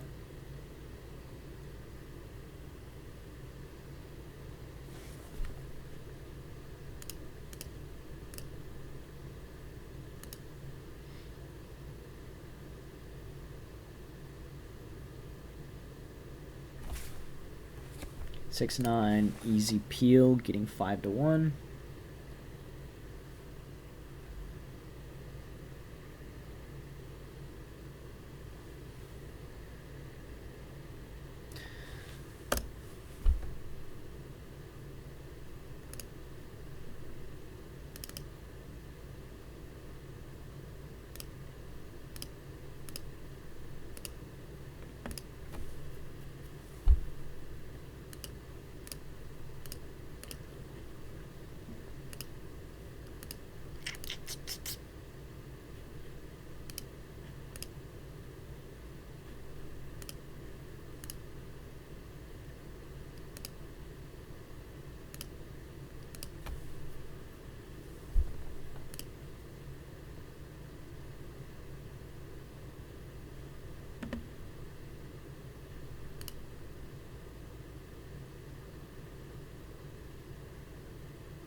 Alright, let's see if we can play the 9-7 well again. 2 hands in a row. I want to thank everybody for watching. If y'all get a chance, the best way to support the stream, jump on my email newsletter at enhanceyouredge.com.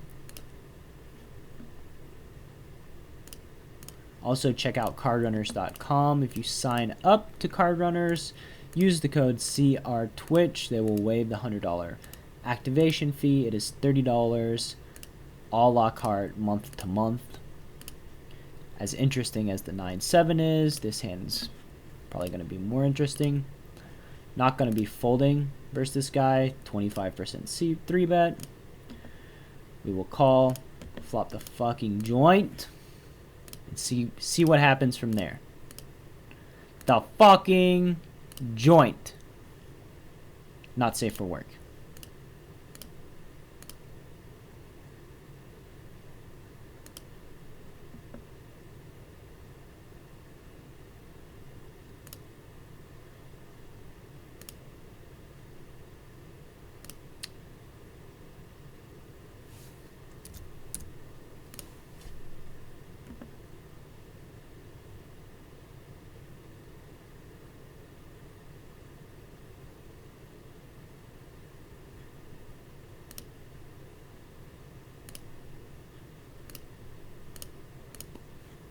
And get no action.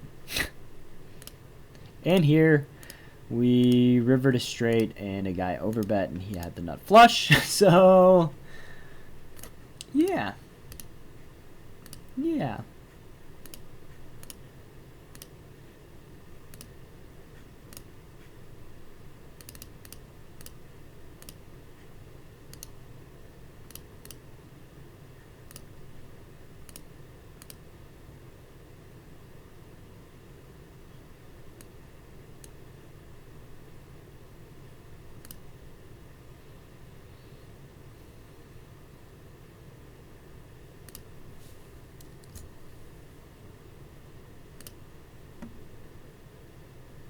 Pretty sure I'm going to call it check raise on this board versus this specific player. I mean, maybe he just won't check raise for once. Always good to assume, though. Have a backup plan. Figure out what he does, what we're going to do if he does check raise. King of spades on the river. We don't love it. Definitely don't love it if he leads.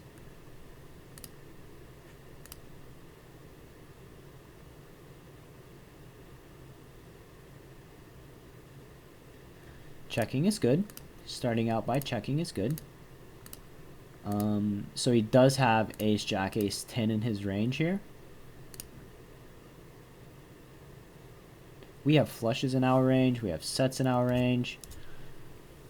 Some busted straight draws and pairs that we want to turn into a bluff. So I think betting for value is certainly very reasonable action.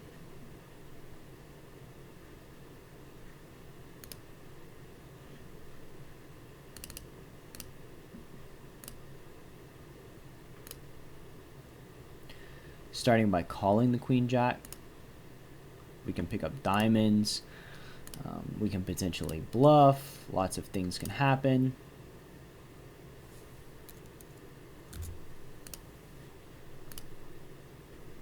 We have the nuts in our range. We have two pair. We have straights. So he's just going to win.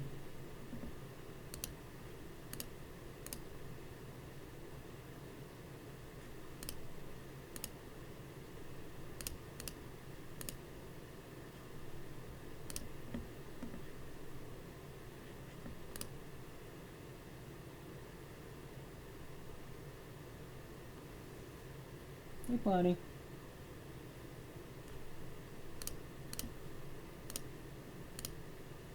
What you doing? Hmm? Hey, kitty, kitty.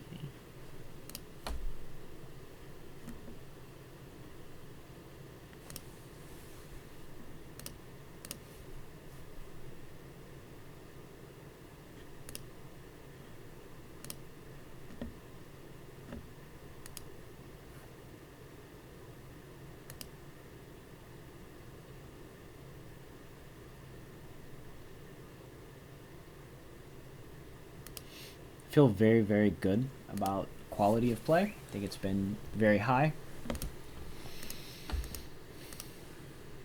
In poker, you can't let the results dictate how you feel. I still have yet to I've lost at every table that I've played at today.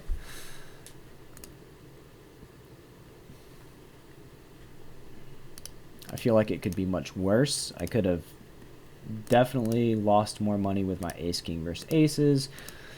Tomorrow, hopefully, when I look up some hands, I see that I made some good folds that saved money. In poker, penny saved is a penny added to your win rate. Probably just going to win the 8-9. Okay. I think I'm going to win, and then I just chop. What is this? I don't want to chop. I want everything.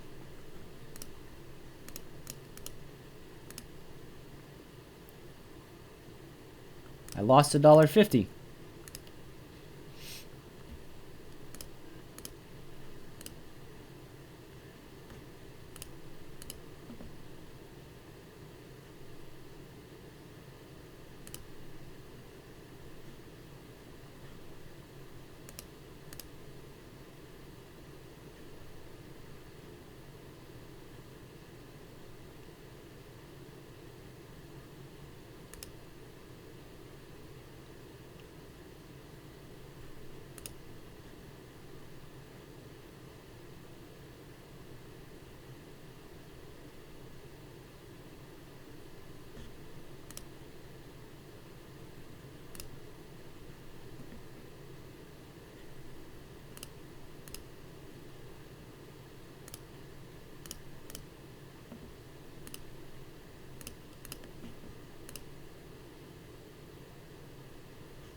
Because I think villain's floating is pretty wide, I'm not going to go for 3 streets with the ace-jack.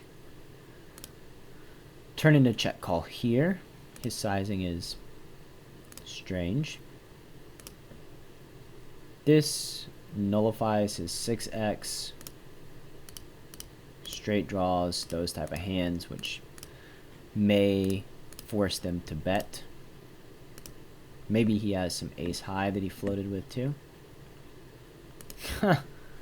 Okay, so he just had a 9 and checked it back when the jack paired. That's interesting.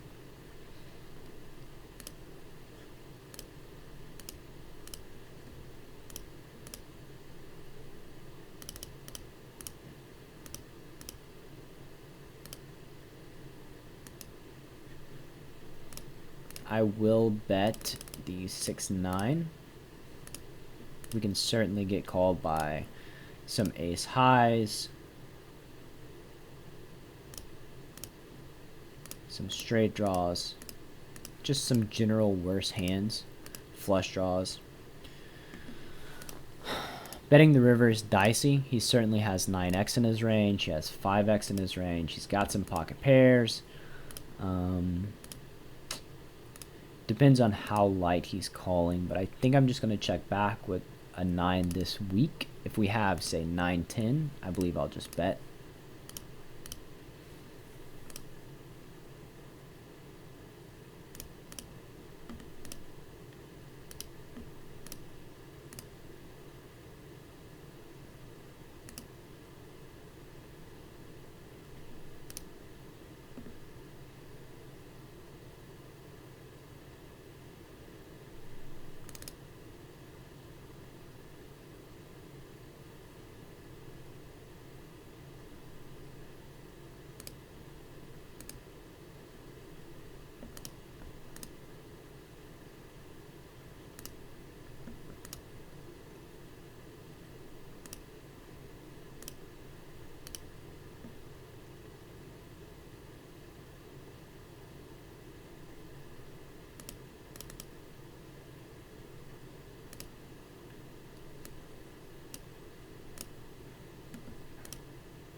The games right now are very, very, very questionable.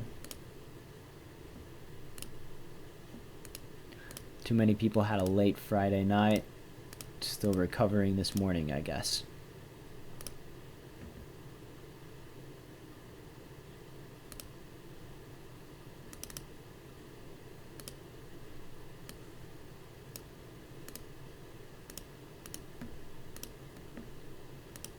So flopping nut flush draw versus a donk.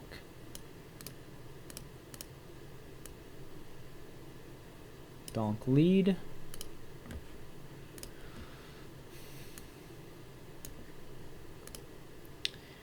If the pre-flop raiser raises, I believe I'll just go ahead and re-raise. He's raising for value, so he likely has a strong hand. Maybe he can have some worse flush draws, I don't know. But again, take two with the ace queen of diamonds on a diamond board. We're getting it in. I would be raising my sets here.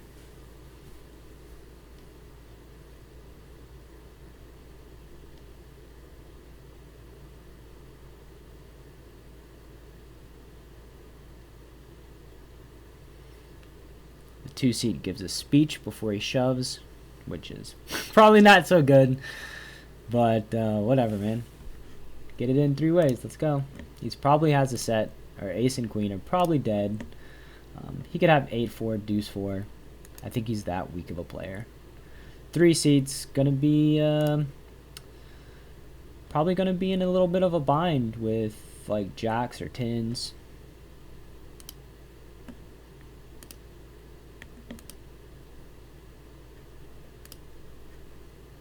So Fish just had a flush draw as well, which is, as you guys are aware, good news. We don't have to get there. Just have to fade his pairs.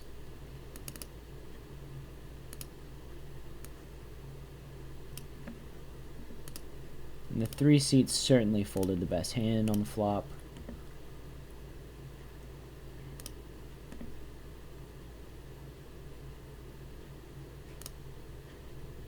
One for the good guys.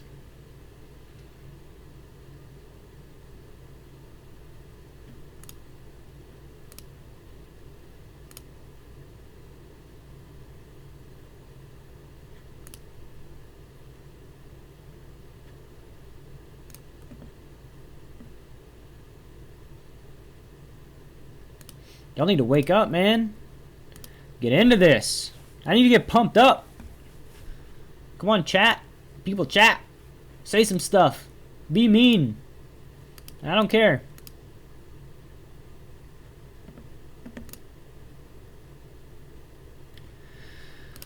The 2-seat just said my whole family's gonna die on Christmas. This kid's praying for his life. LMAO. LMFAO. I don't know what it means. Thought I was praying for a diamond.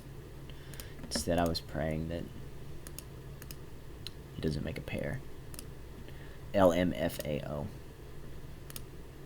Always good when people are talking trash, wishing you death and AIDS. That means that you're winning. Typically, people don't do that if you're losing. So, for my bankroll's sake, I wish death and AIDS upon myself. I wish wishes of death and AIDS upon myself for the last hour of this session.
Table 4, what do y'all say? Another 4-bet bluff. It's been going so well for us. Gonna size up because of our depth.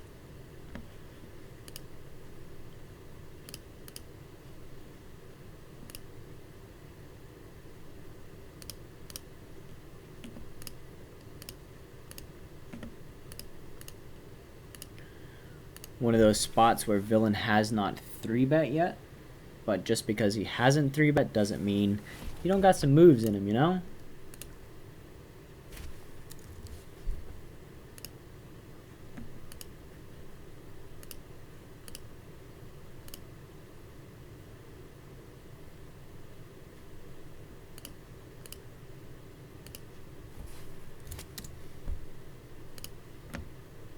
So checking the king, jack, jack. Basically, like we beat tens, we beat some ace, queen.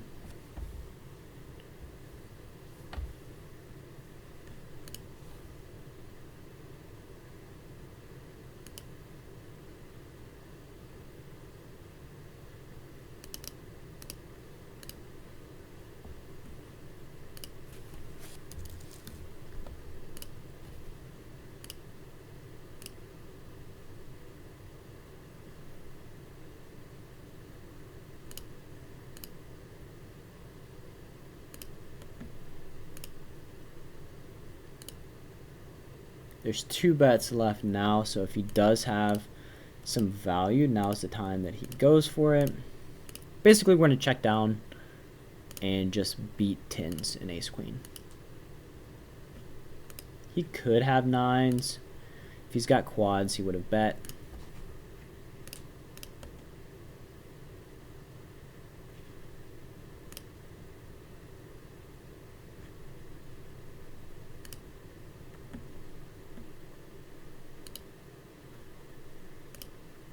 He had 2 7s he had.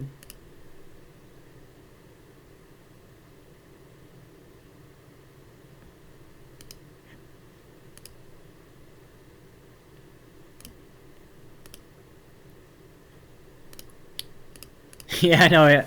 I realized that he actually said his hand. I thought he was messing around, but he legitimately said that he had the 7-3, which is commendable.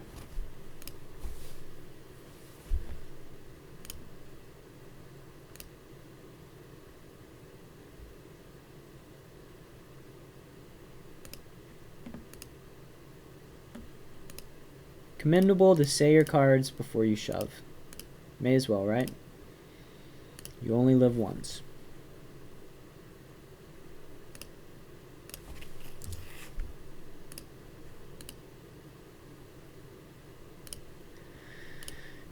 So 3-bet with the deuces.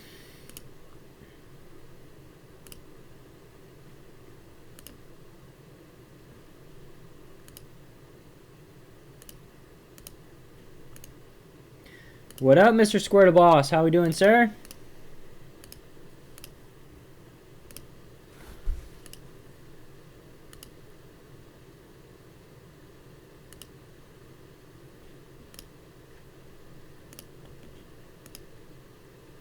For the record, Square to Boss, I did get your message the other day, and I understand completely.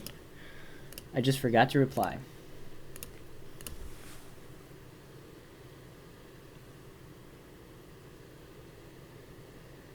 I get in the zone, man, in the life zone. Forget to reply to all the things that I need to reply to.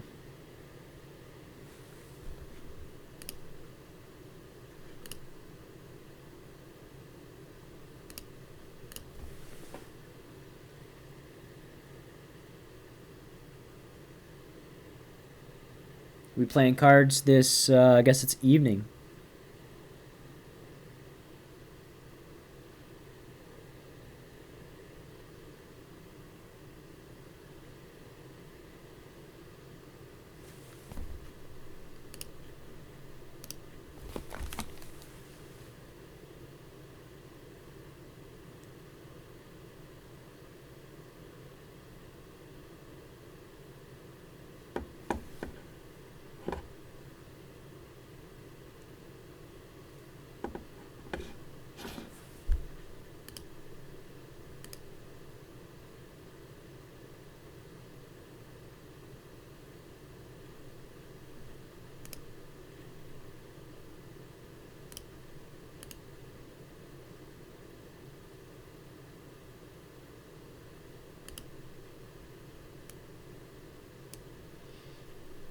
So a limp raise, which is very interesting. This guy's playing 39, 25, 12. His limp under the gun looks extremely suspicious.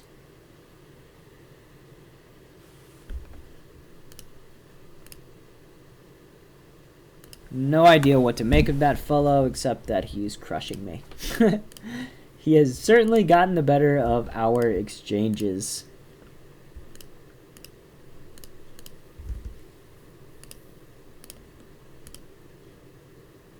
It's not exactly saying much, considering most of the guys I've ran into have gotten the better end of our exchanges so far, except for the 3-7 guy.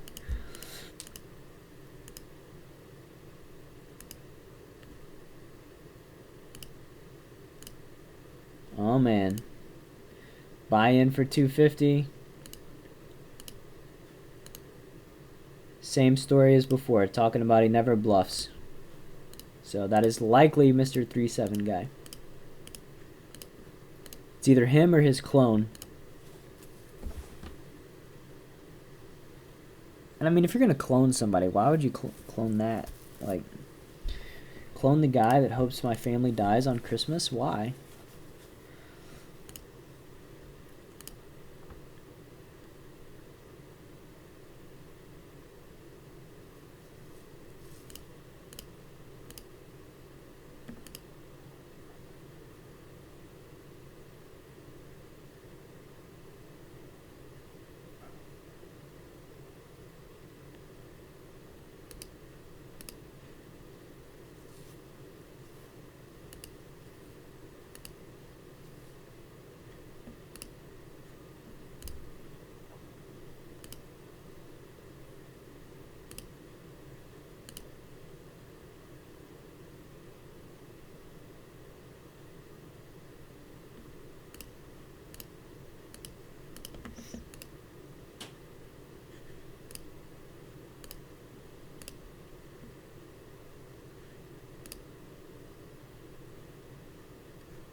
So this table, we got 3-bet. We called. This is our flop. We called a bet. Villain bets half pot. He's not really looking for me to fold, which to me indicates a fairly strong hand. Although, I mean, half pot, you're really going to bet half pot on a board like this is really weird. He's not betting aces like this. So maybe ace king. Not sure.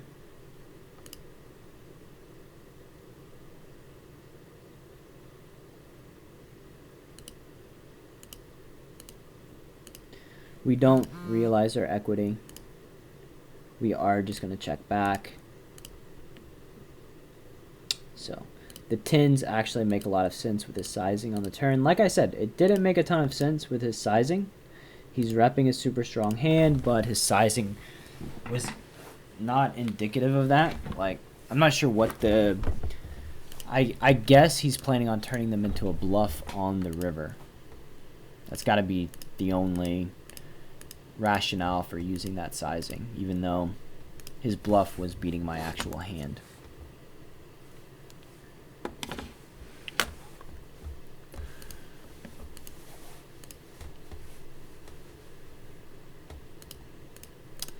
Sin SE, can you talk a little bit more about live interactive coaching, meaning think tank, and legitimate coaching sessions, and what kind of format?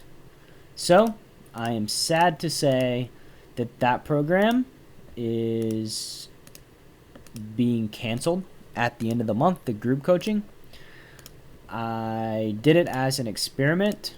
It was me and my Enhance Your Edge coaches running 3 group coaching sessions every single week.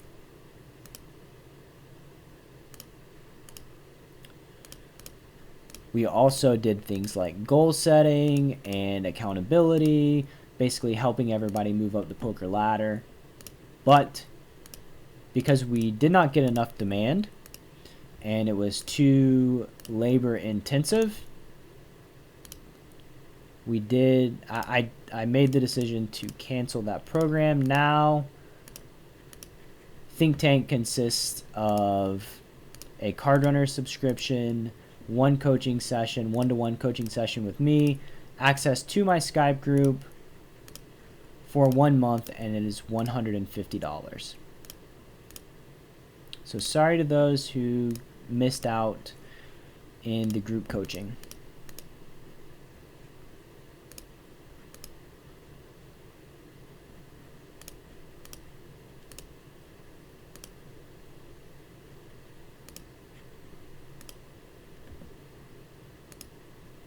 But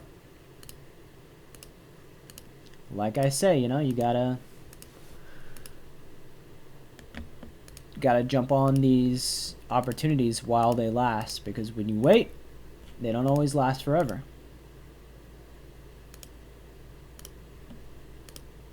The aces were obviously 3-betting. This is our guy that hopes that my family dies.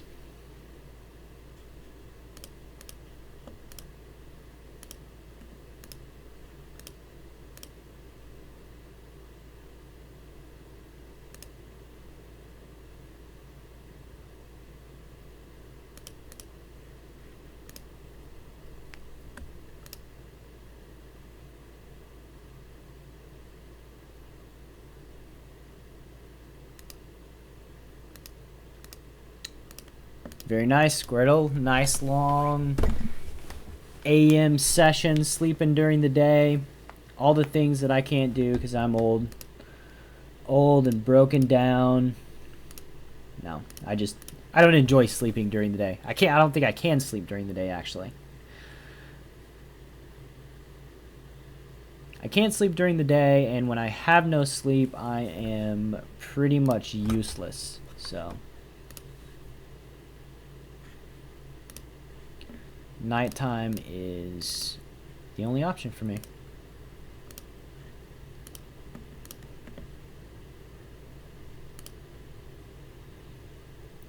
This guy said that this hand rules, so the only thing I can do is take him at his word.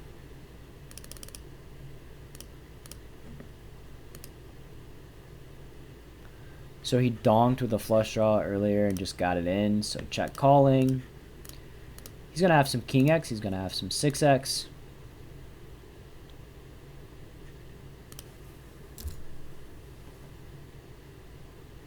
I don't know that he's going to have a lot of draws. We're just going to bet.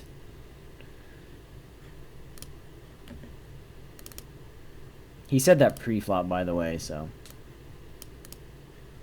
no post-flop read. If he said that post-flop, I don't think I bet the turn just because he's always super weak.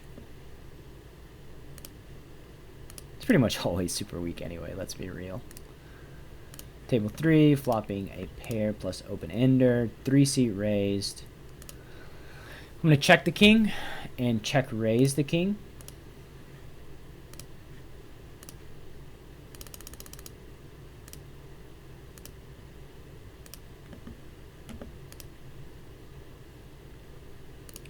Which would be how I play straights, how I play sets, how I play 2-pair.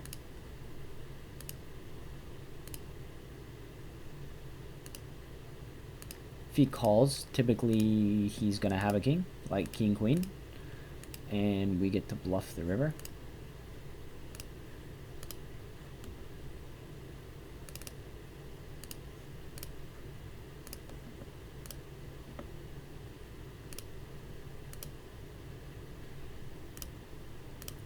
Alas, he did not call, so we did not get the bluff.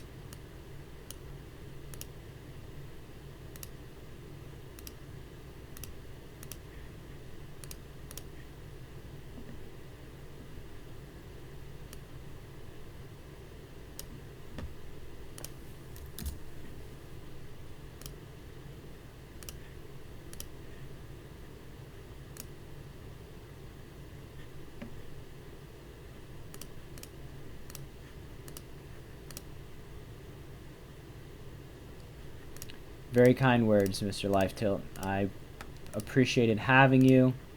having all the guys. I thought it was awesome. Made some new friends. My goal always as a coach, content creator, you know, a mentor to some people is to give as much value as I possibly can. I'm not going to leave you guys just out in the cold. We'll certainly do more collaboration. I mean, it's going to happen. The guys that signed up for it believed in me and believed that I was going to go above and beyond in providing value for their monetary investment. So that always gets rewarded. That kind of loyalty. The king is not a good card. The queen is not a good card. We could have gotten way better runouts. I guess he did bluff me, exactly like he said he was. Oh, you guys didn't see. Sorry. There was a hand against me and Mr. Drunk Guy.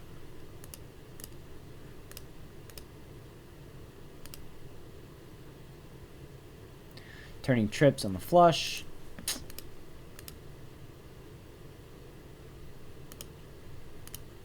Certainly not folding. That's not a good river. Let's go to here with our tens versus a pot size open. Nothing to make of this villain opening pot right now. Seems to be opening pretty wide. Pot is typically an indicator of a weaker player. Just folding the ace-5. Pot typically means is a little stronger than normal too, in my experience. Like if he bets 34 here, certainly expect him to have a pretty strong hand. Checking is very unfortunate. We'll throw out a small bet, see if we can get the 2 seat to take the bait. I think the 4 seat is just, he's over it. He's over it, over his hand. If he check calls, he's going to have a hand like, you know, ace king, something like that. Ace queen, maybe. Looks like the 2 seat did take the bait. Not sure what his small check raise means. We call, there's 150 in the pot. He's got 320, 2 bets left. We'll just shove on the turn.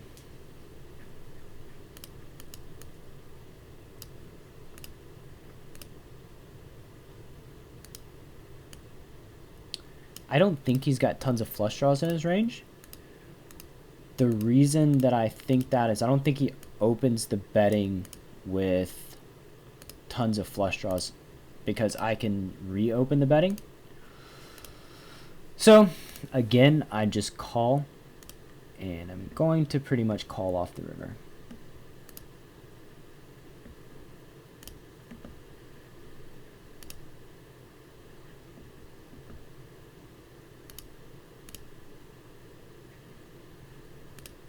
He shouldn't have a ton of bluffs, but it is what it is.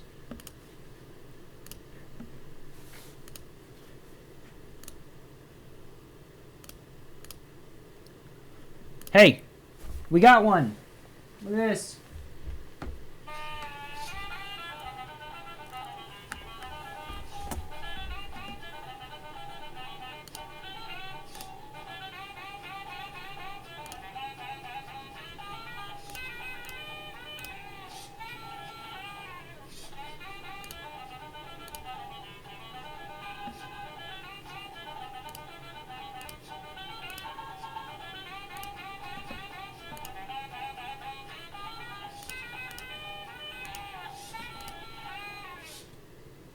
Hey, hey, hey.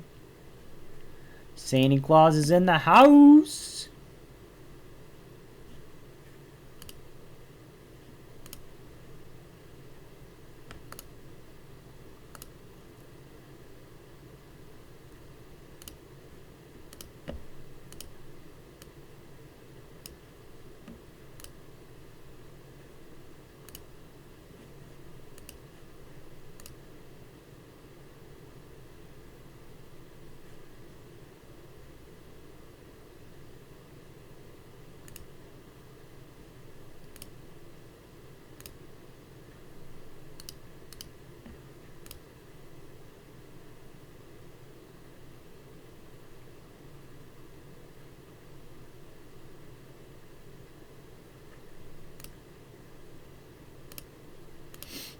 So the ace-10 is a check call, check raise for me. I don't... actually, I can fold out some better hands by betting the river.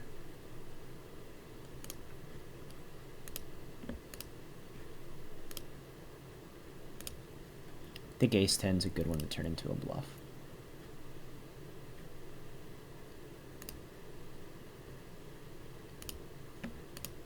This guy is...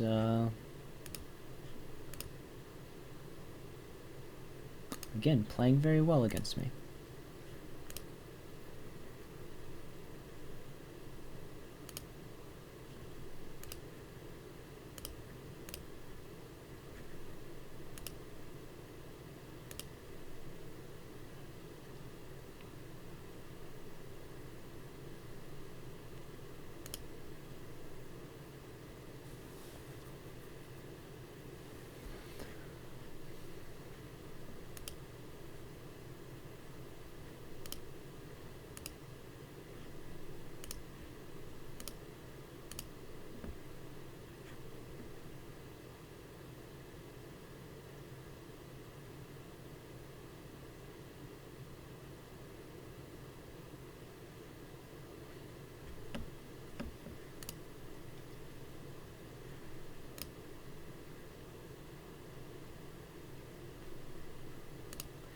Yeah, the one seed is an interesting guy.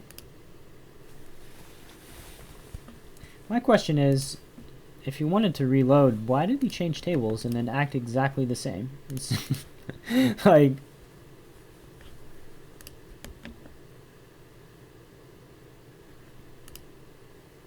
strange. Strange behavior, these drunken people.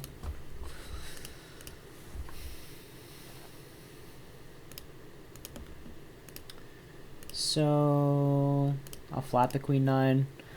I was gonna 3-bet maybe to like 32 and then play very well post flop against him because I think for obvious reasons why I can play well post flop against him. Since the 2 seed called, it kind of ruins my plan.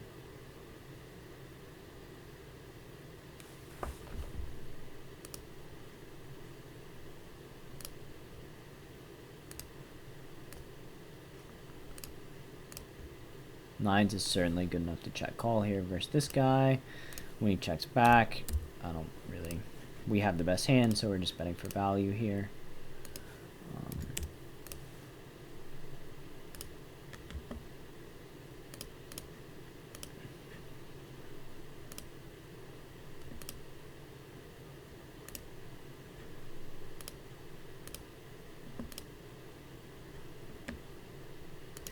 When villain check calls, he's going to have a lot of gut shots. King Jack, Jack 10, King 10.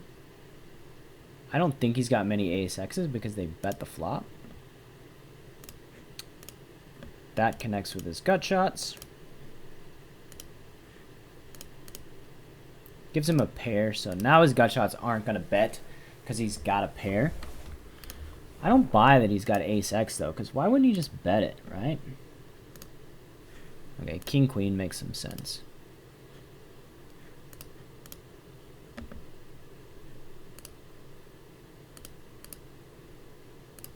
Wasn't buying top pair, but I'll buy the king queen.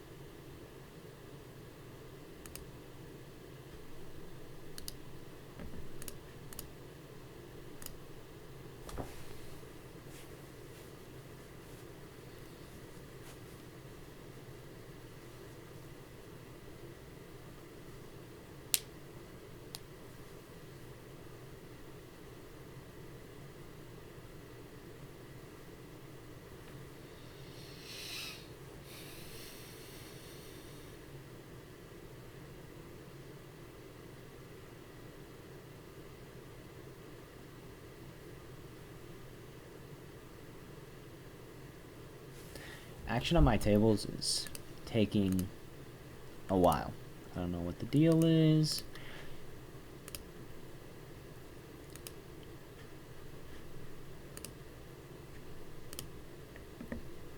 Jack 9 is obviously good enough to call.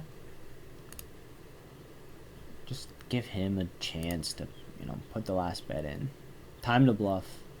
I believe him.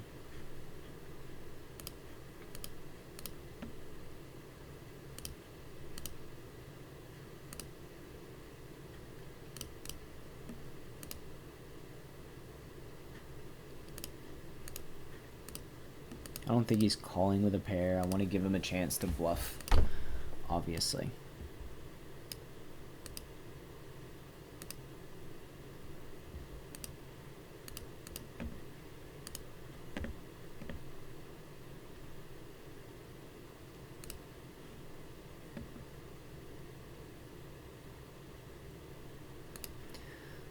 He's making fun of us with top 2 pair.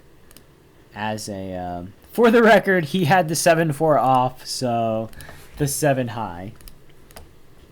The only way to get more money is for him to put it in the pot. And he obviously wasn't, so played the hand perfectly.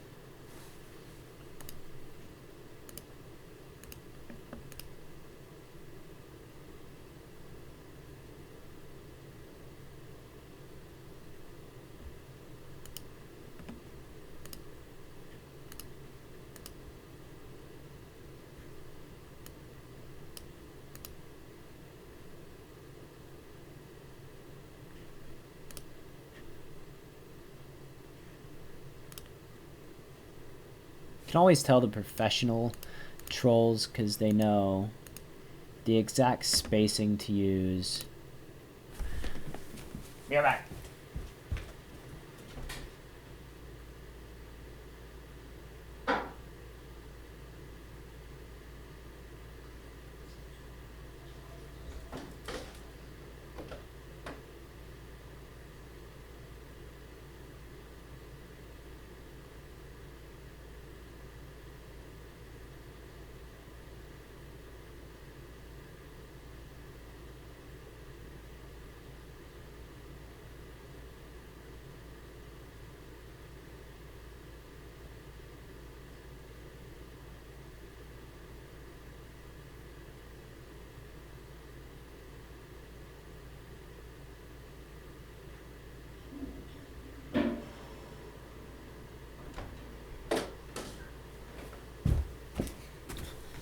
Ugh.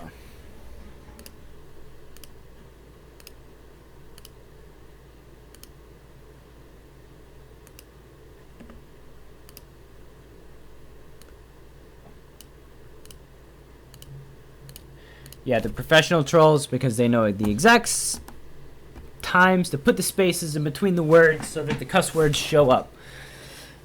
They have figured out how to beat the filter, and that's about all they've figured out.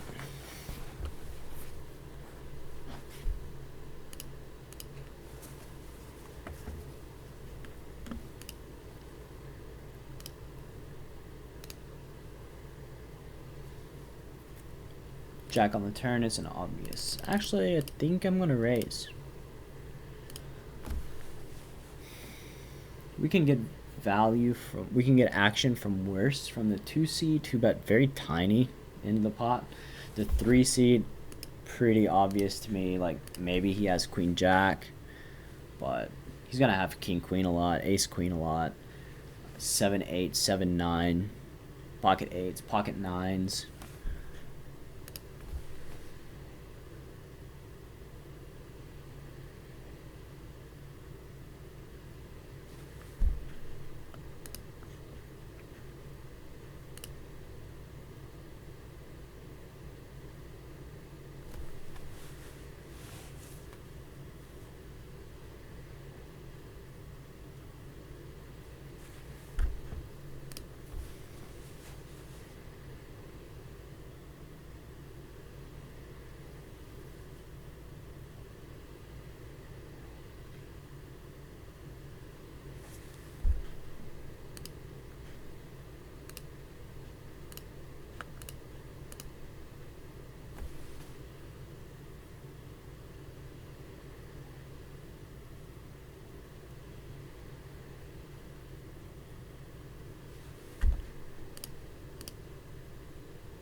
Still can't get my hotkeys to work.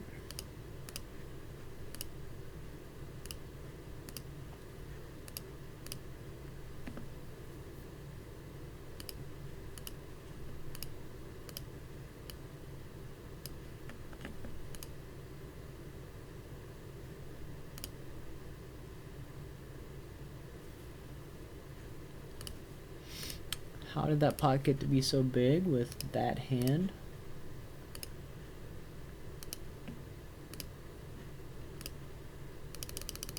Five-eight off.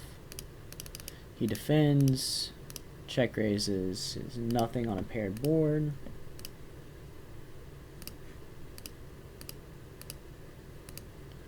Bets when the flush comes. Gives up when 4 to a flush comes.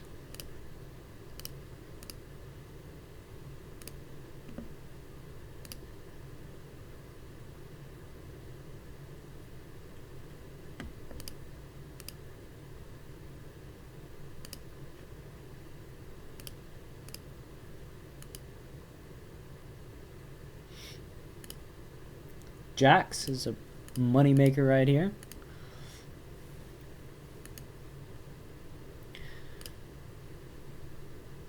I think I'm going to check my king queen versus the 3 seat, who tends to be over aggressive. Now I'll just bet. If he calls, he's going to have like 8x a lot. You want to give this guy a slow roll.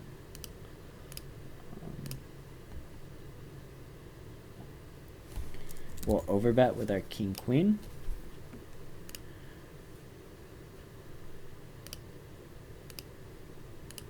Giving the drunk guy a little bit of a slow roll. We'll wait till 2 seconds to call him. Why not? It's fun. Alright. Oh, man. Nice. One time a year that I try to slow roll. Get the massive cooler. It's funny.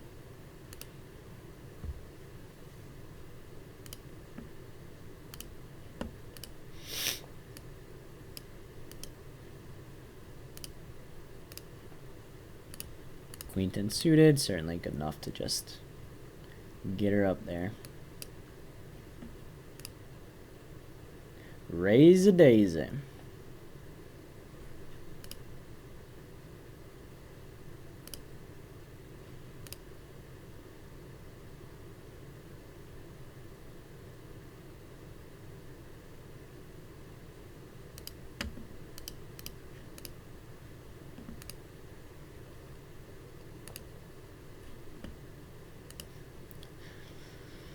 Two tens, certainly a profitable spot.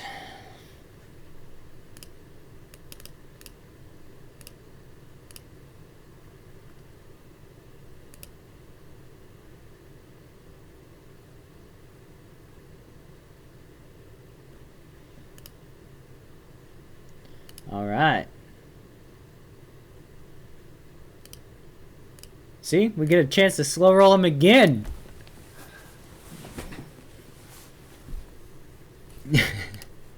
Two slow rolls in 5 minutes for the card runners in an Andrew Edge stream versus a drunk guy telling everybody to die. Woohoo!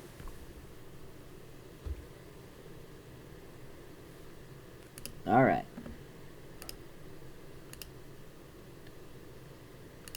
Whew. If we'd have slow rolled twice and lost 2 slow rolls, that'd be, I don't know what that'd be.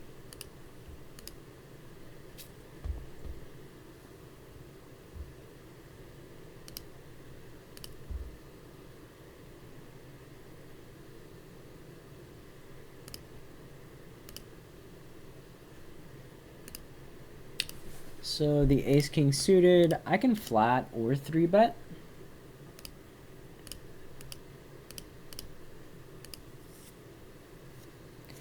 This guy is folding to a very high percentage of 3-bets. Also, we get to induce squeezes from behind, which, you know, ain't a bad thing.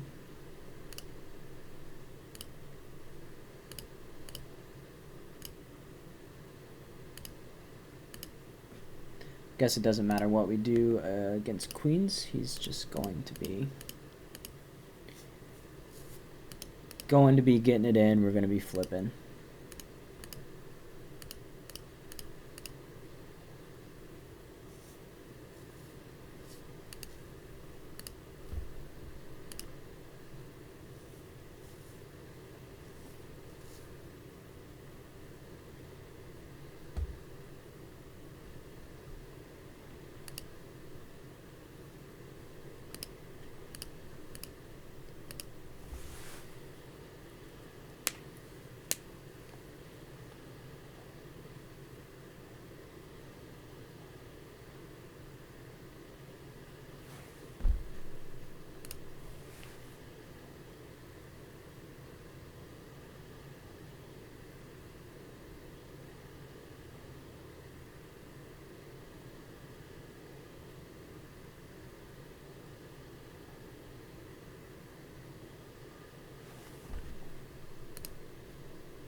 Seems unlikely that he'll reload, but we'll see.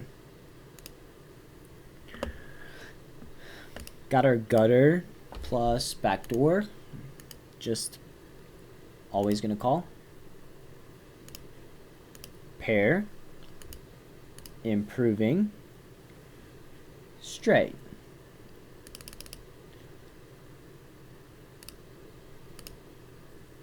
Small bet. Think he's, we just have the best hand with a pair more often than not. Ace king. Obvious 3-bet.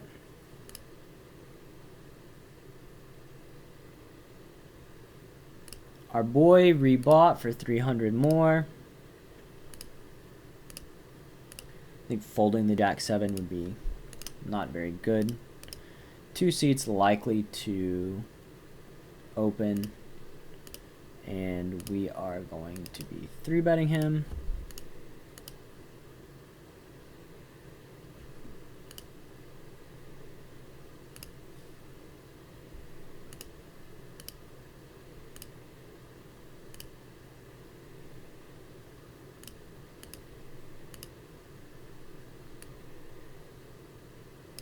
He gives a reaction when I lose the flip with the ace king.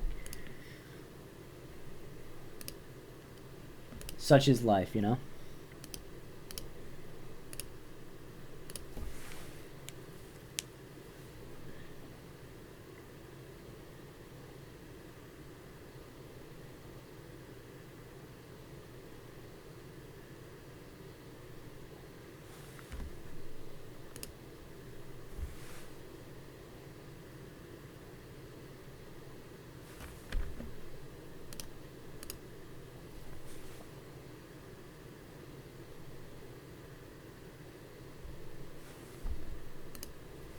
So from a decision-making standpoint, very, very happy with everything that I've done today.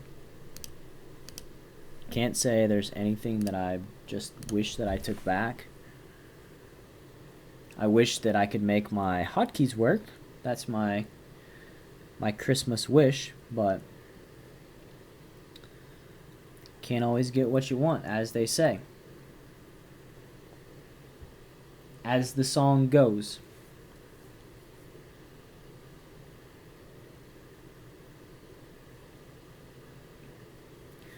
I would say that after doing this Twitch stream for the last few months, I feel much stronger in the last hour than I did when I began doing them, and I think it's a combination of things.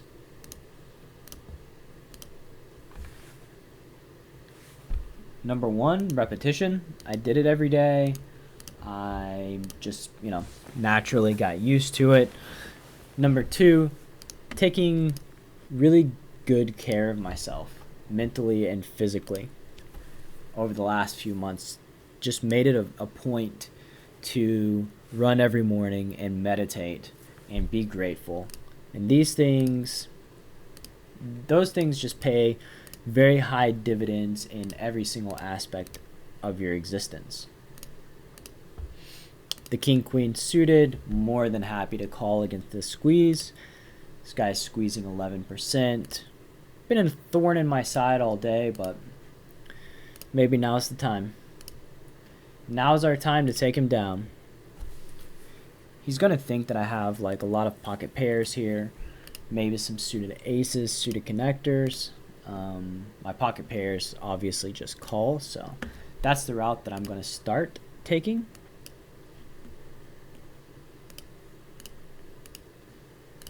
Since I have pocket pairs in my range, I think that allows him to bluff. The ace on the river, he's going to expect me to bet my flushes, my sets, my value.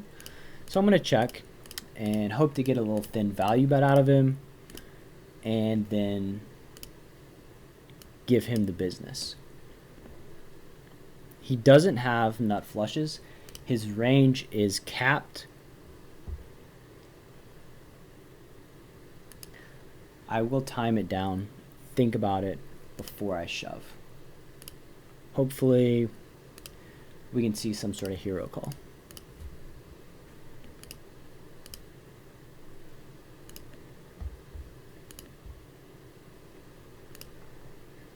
Because my line doesn't make a ton of sense. If he thinks that I can have some like pocket fours, pocket fives, pocket sixes that I turn into bluffs on the river, he might be inclined to call with some marginal hands. As is, not sure that he had an ace. Certainly is going to be bluffing at the ace. So our check on the river netted us another bet. And the good guys put a little dent in that guy.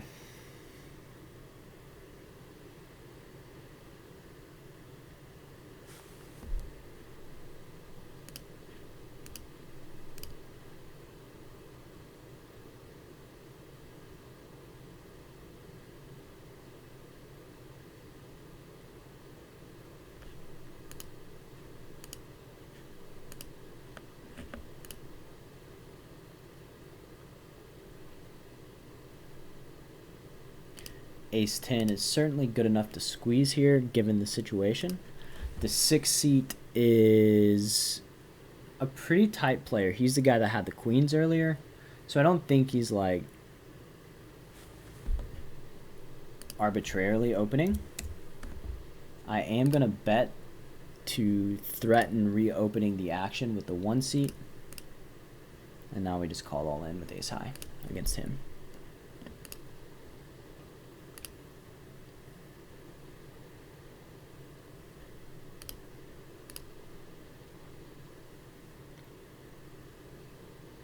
Some things are going our way, boys.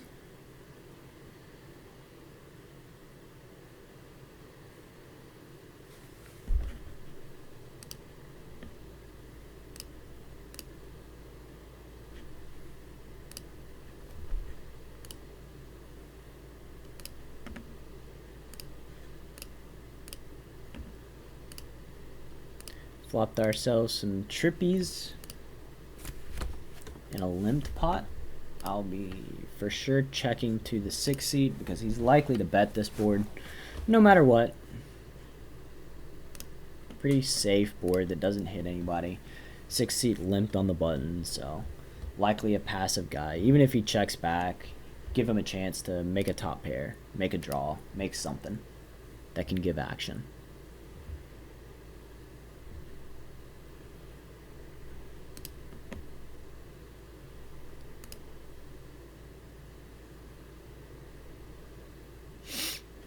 Probably not raising the river. I can't imagine him really betting a 4 twice for value, so he's gonna have like straights.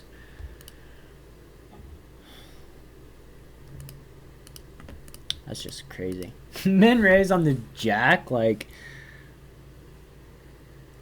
see, so this is very possible that he rivered a jack, like ace jack or something. I have no idea. Okay, we just turned straight. Well, that's could have been worse.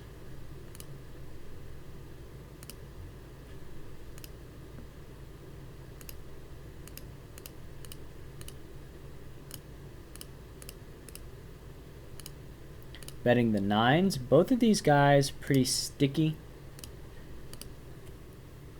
The 3-seed in particular is fairly bluffy. Would not be surprised to get a lead here. But he does check. And we make a set on a 4-to straight board. I don't expect him to be betting like 2 pairs, so I'm obviously not folding.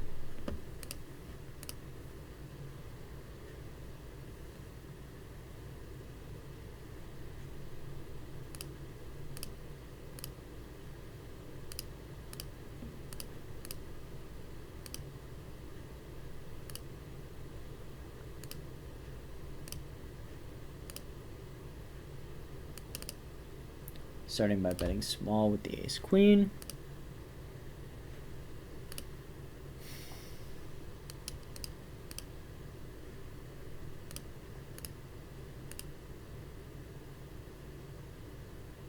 Interesting raise by the 5-seed. Seems like he wouldn't want to raise a king.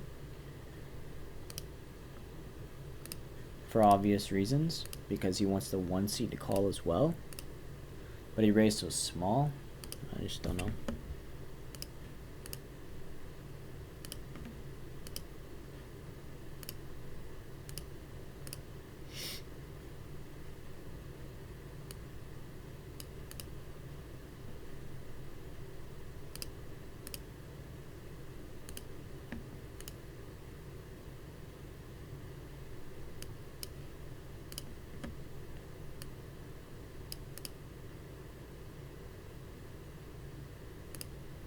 Shows the jack,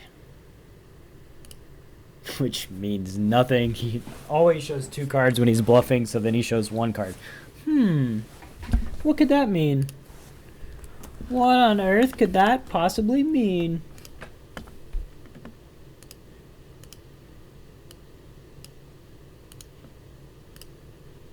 Now we'll show 2. No, he doesn't show any. Well, I'll just have to make a pair against this guy, and then we can get the slow roll in.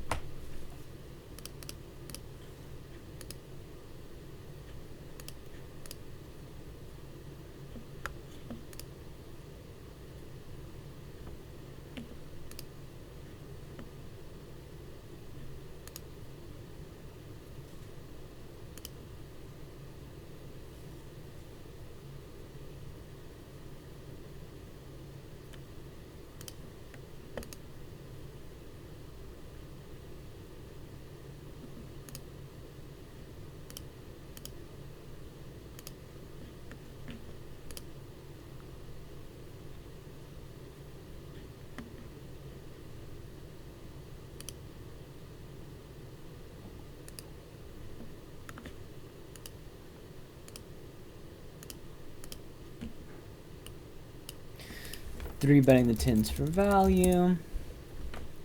Little deceptive. We didn't 3-bet ace king suited against this guy. We've been 3-betting him a lot. We got a 13% 3-bet, so I know he can 4-bet us.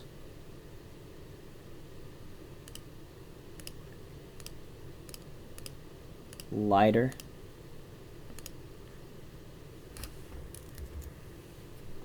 Another 10, so 10s with overpairs in both spots. Always gonna expect us to bet on this board, so I am going to go ahead and bet my 10s. 3, 5, 7, little disjointed little board. Well, I guess it's a disjointed little board. Check raising small. Not my favorite spot in the world, but we're obviously not folding a hand this strong. 7 is an okay card. Remember, the 3-seed is pretty sticky, but this is a 3-bet pot. He folds very often. So I guess I give the ace king up.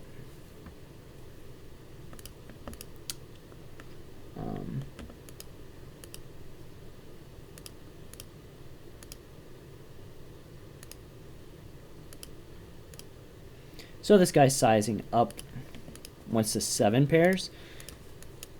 It's interesting because I have 7s in my range, my 3-betting range. I have trips. The board got less likely that he has a full house, and he bet 166. If he has a flush draw like he's repping, he's never going to make this sizing. Again, the sizing is very indicative. So I think I'm going to fold, even though, again, it looks nitty, but I'll look it up tomorrow. Nice hand.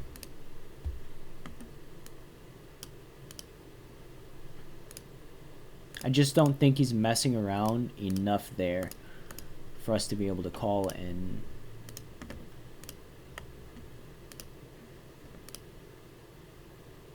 successfully call.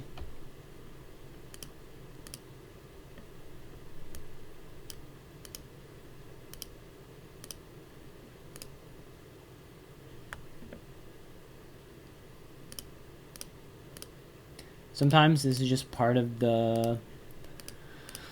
playing cards. You got to make big folds, and I feel pretty on point right now. We'll see when I look up all the hands tomorrow. Maybe I'm off point and just making tons of bad folds, but all you can do is work with the information that's in front of you. That's all you can ever do, really.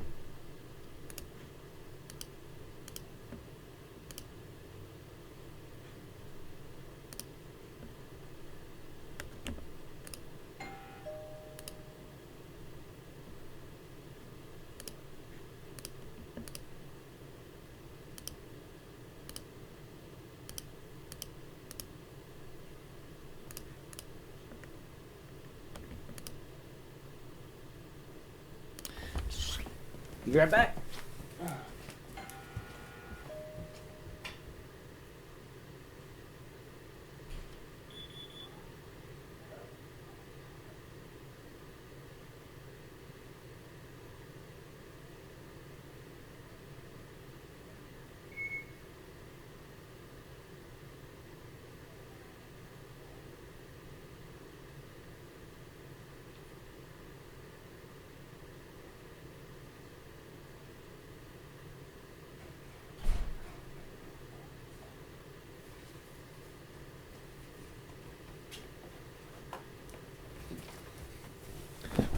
Right.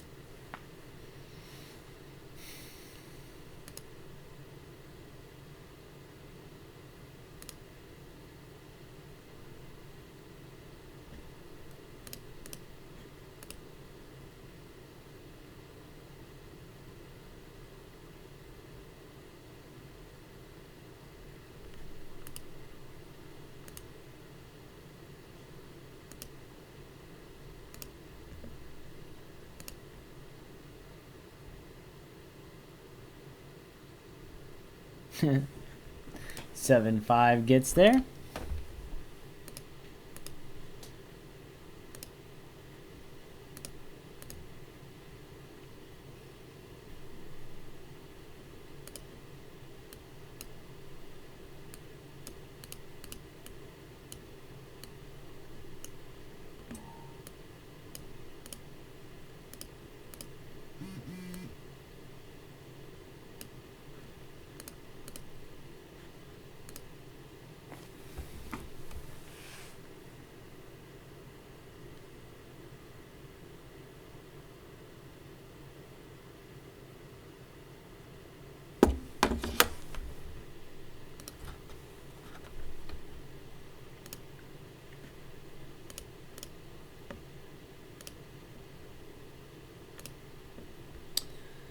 Want to thank Mr. Life Tilt, always 40 bucks McGruff, Greasy Corndog, Sensei, Mirko, Moof, Russ, Sin, Squirtleboss, Wabu, and Wersular.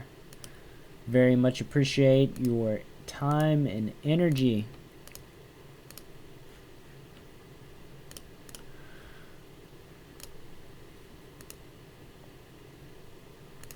Three Lou-Roo.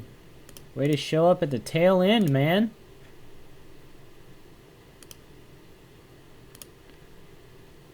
Better late than never, huh?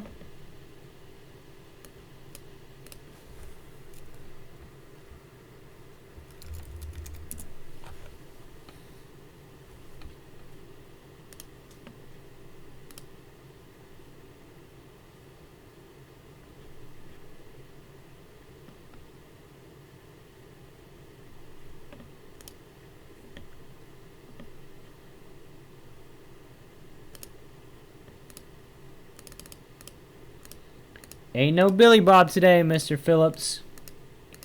Regular old Brad. Sorry to disappoint. I know that y'all look forward to hearing Billy Bob, but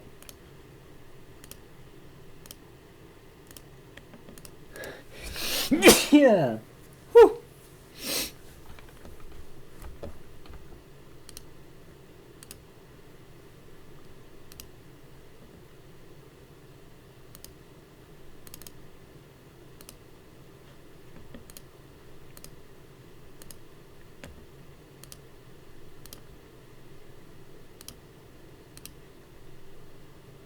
So for those of you watching, since I may not be able to stream,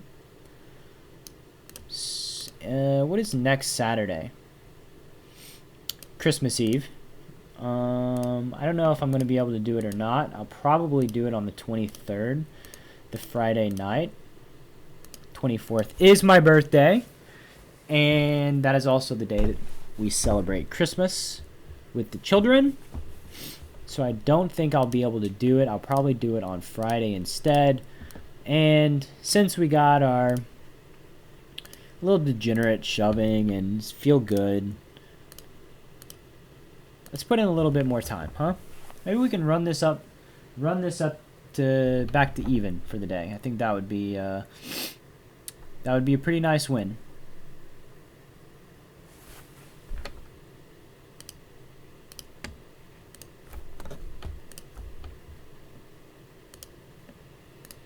We also have the 3 seat at table 2 and the 1 seat, both, in my opinion, going to be losing players.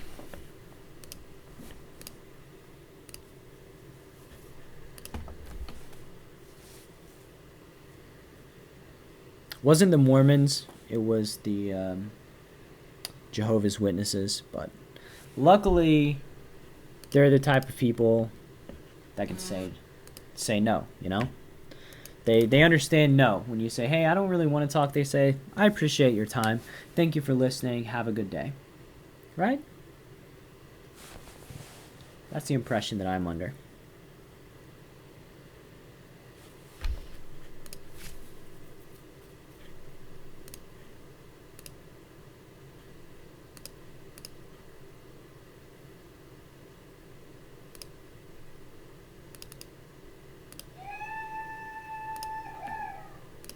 Oh, man.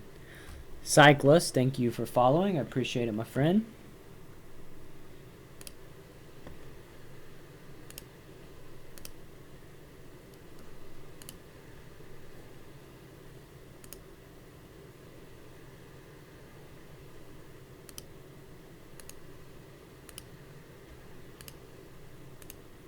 I was here, man. Check the record books. The records will show I was here all weekends.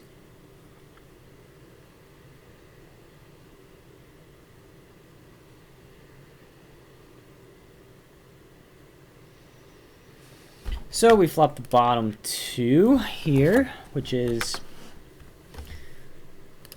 you know, there are much better bottom 2s. I'm not folding, but bottom 2 with a royal draw. Isn't it strange how I can make a royal, but I guess I can make a straight? It's not a very good straight, though.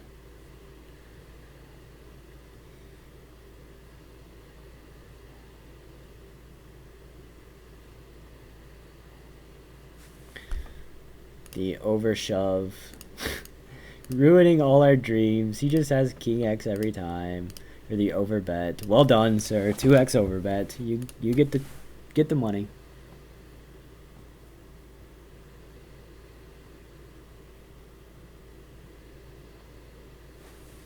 Very well done. Well done.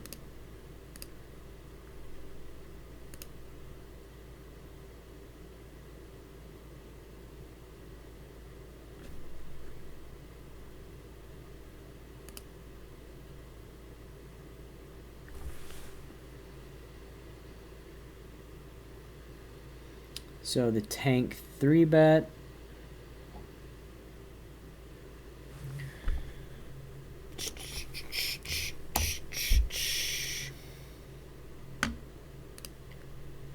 Four bet number 7 today. So far, none have went through. That's what makes them so fun, though, right?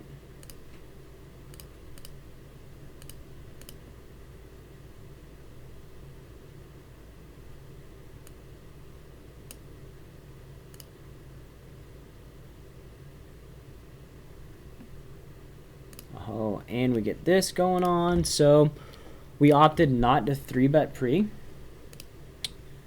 So we flop top set, and now we have this madness.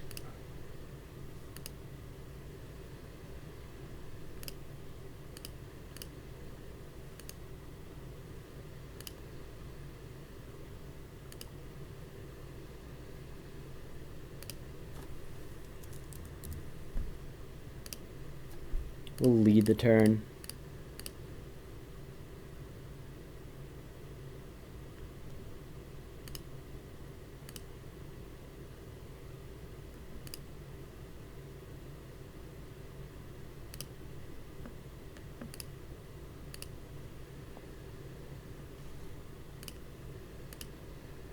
All right, part of the way there.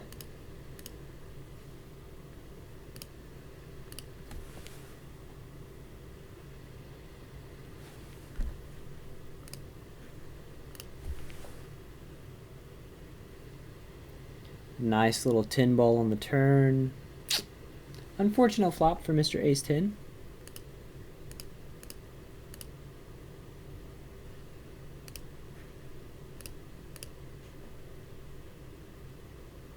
It's live is, 3 minutes ago. You're living in the past slightly, but that's okay. If you were living in the present, then that would be very bad for me.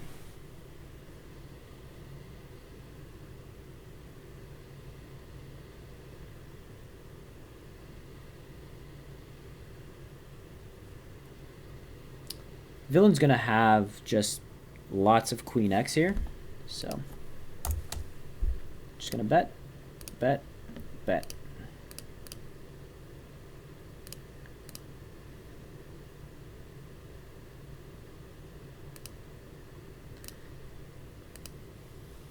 The straights that he could have would be something like 8-9 of spades, which would be pretty crappy.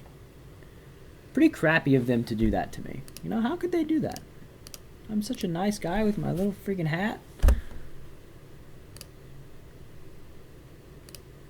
8-9. This idiot's always betting this board. So we'll call. We'll call, he'll check behind the turn, and then we'll bet the river. I'm playing fortune teller.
Aces again.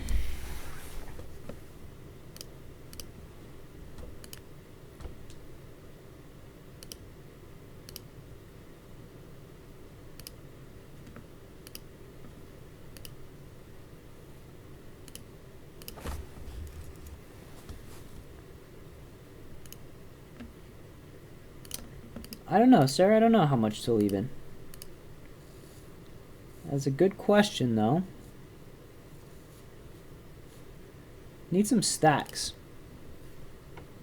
Maybe 800 to leave in now?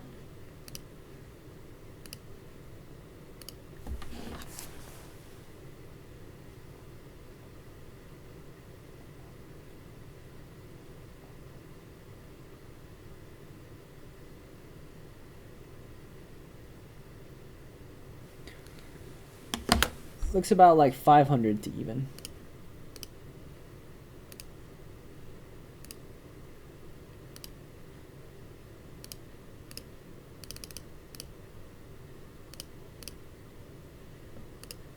That's pretty nice.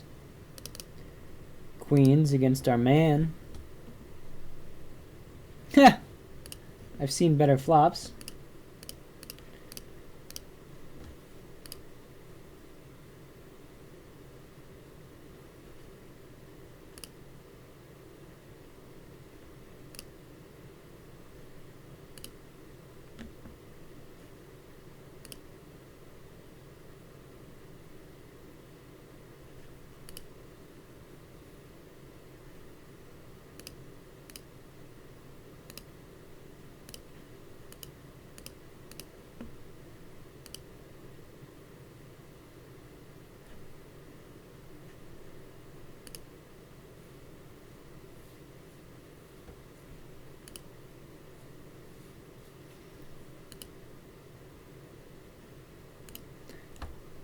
I cannot enlarge the window, sir. You can enlarge your window, though. That's easy enough.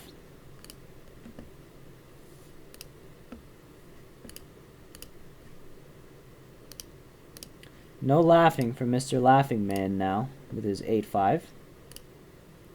I assume he's getting ready to probably stick it in. Flopping trips. Just calling.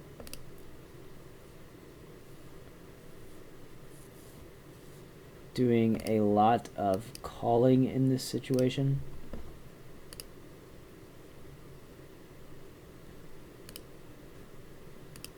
He gets another double up because he's the freaking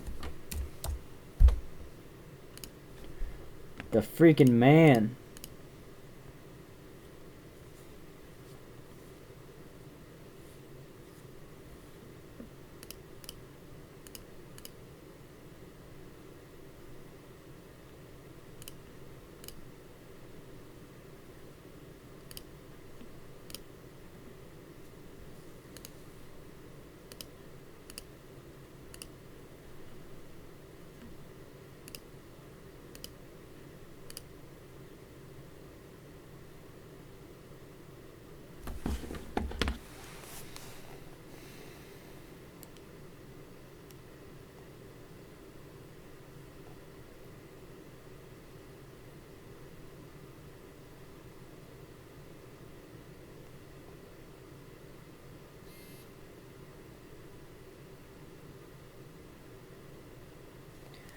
Thank you for the follow, Mirko. I appreciate it.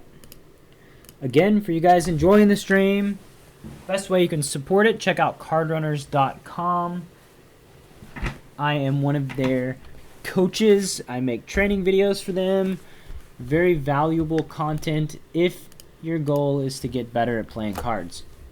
If your goal is not to get better at playing cards, then what are you doing on this stream? Who are you? Why are you spending your time in this way? You know?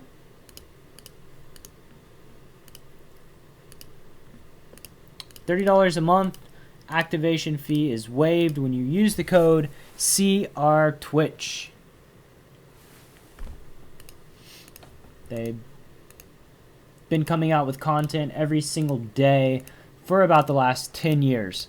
So anything you can possibly be interested in Watch some of the top pros in the world ply their craft, explain their actions and their thought processes. $30 a month feels like a no-brainer.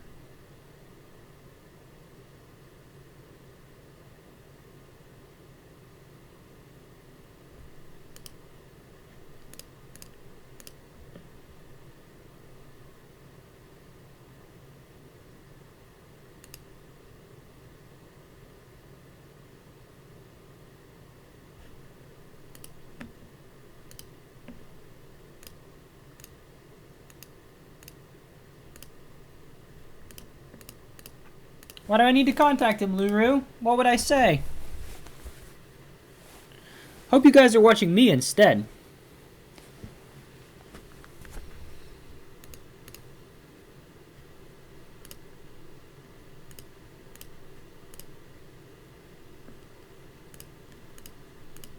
I think everybody on there should go root against him if he's at any of my tables.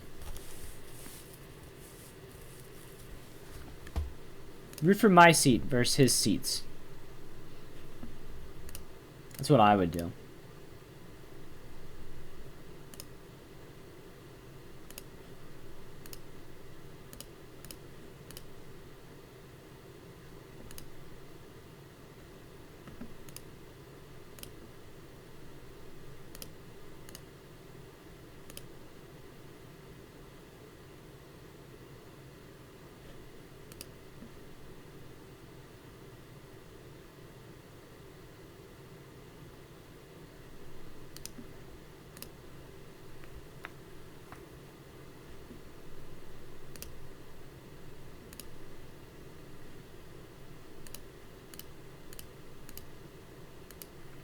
Ten big blinds per 100 would be crushing.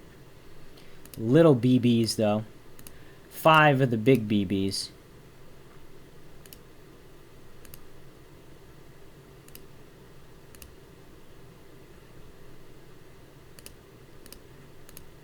Yeah, I guess 6. 6 is way above average. 10 is crushing though. Absolutely smashing it. Smashing the faces off their players, melting them off. Just so raising pre with the king 9, flopping the top par.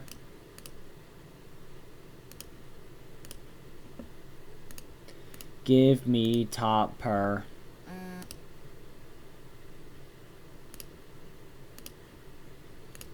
Ace queen is going to be good. Maybe we can get an open shove from the 1 seat. That would be nice. Thank you for the follow. In Duff B11.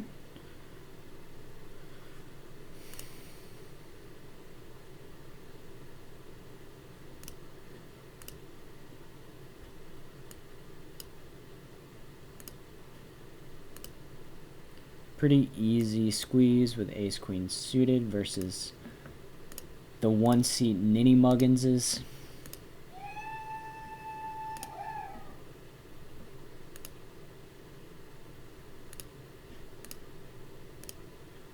He's got $30 left. Saving it for a rainy day. Hopefully he doesn't get, you know, double up number 4 or whatever it is. Tired of doubling him up. Flop a royal. Give us the royal bonus and good to go. I don't know what the 2 seat's thinking about. He can't really have that strong of a hand. So that's about as good a flop as you can get from my hand. Ha ha ha ha ha. Ace queen of spades is greater than your ace queen. Sorry to my family who's gonna take some abuse for that in the chat. I'm sure it's coming.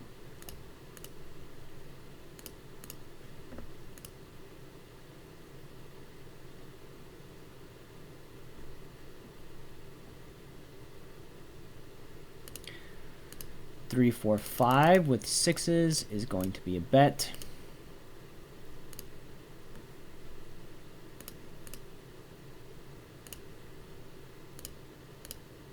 Checking the jack. The jack doesn't improve much. Hearts. I find it fairly likely that he raises me with hearts. This guy is fairly aggressive. King 7 makes some sense. The old King 7 ball. I get that one. That's the one he would beat me with, but I wouldn't see coming. If he bets the river, he gets value too.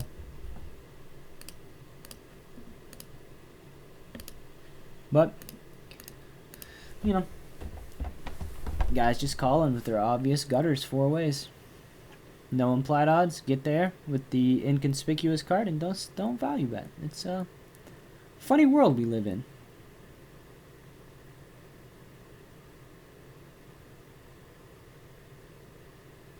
Funny, funny world. Funny world. What a world.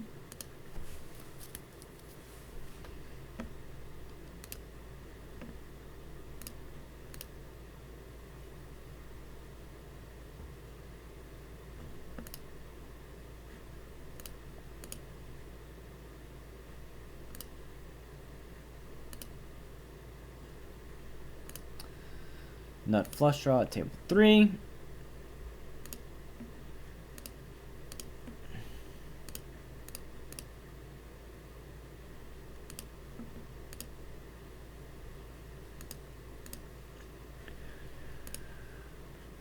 Just gonna fold the nut flush draw at table 3.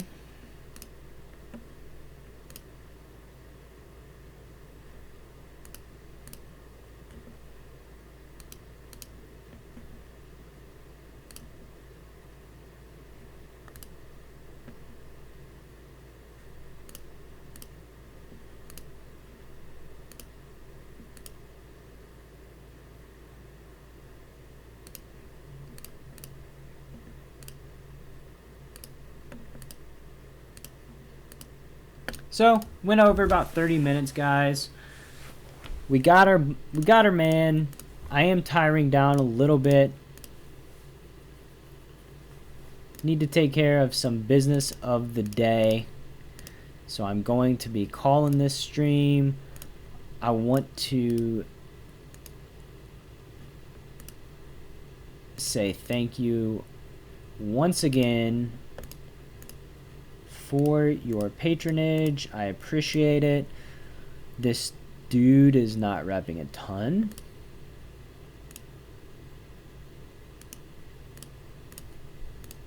Some straight draws, some flush draws.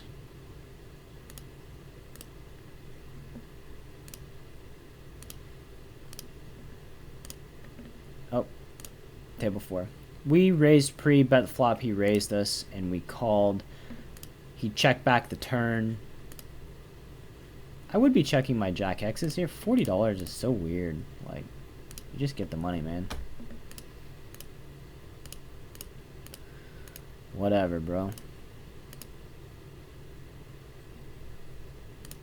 Trying to fold out some of my better flush draws and straight draws, I guess.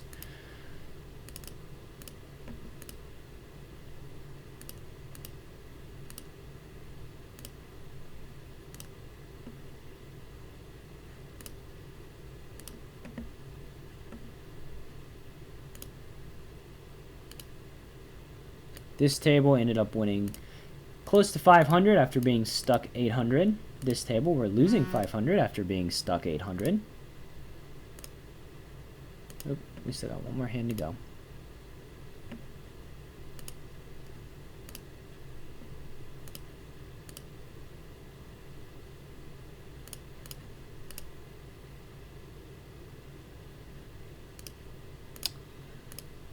Luru, I do not grind live cash anymore. Those days are behind me. Thank you, Lucky Aspirations, for the follow. I appreciate it. I am an online poker coach. I coach live poker. I do not play it myself. I'm not in an area that has it available. And because I have gotten married and I love my life, I love my daily routine, everything that goes into it.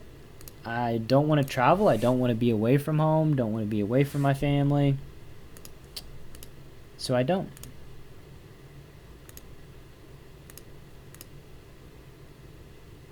Typically, I play around 20 hours. 20 hours per week of online poker, though.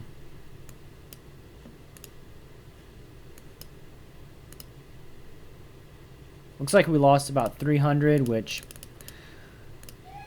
Thank you, Shell Donahue, for the follow. We lost 300. Not a big deal.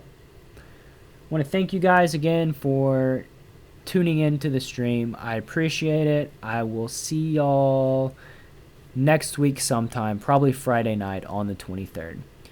So, y'all take care. Happy playing cards. And have safe holidays.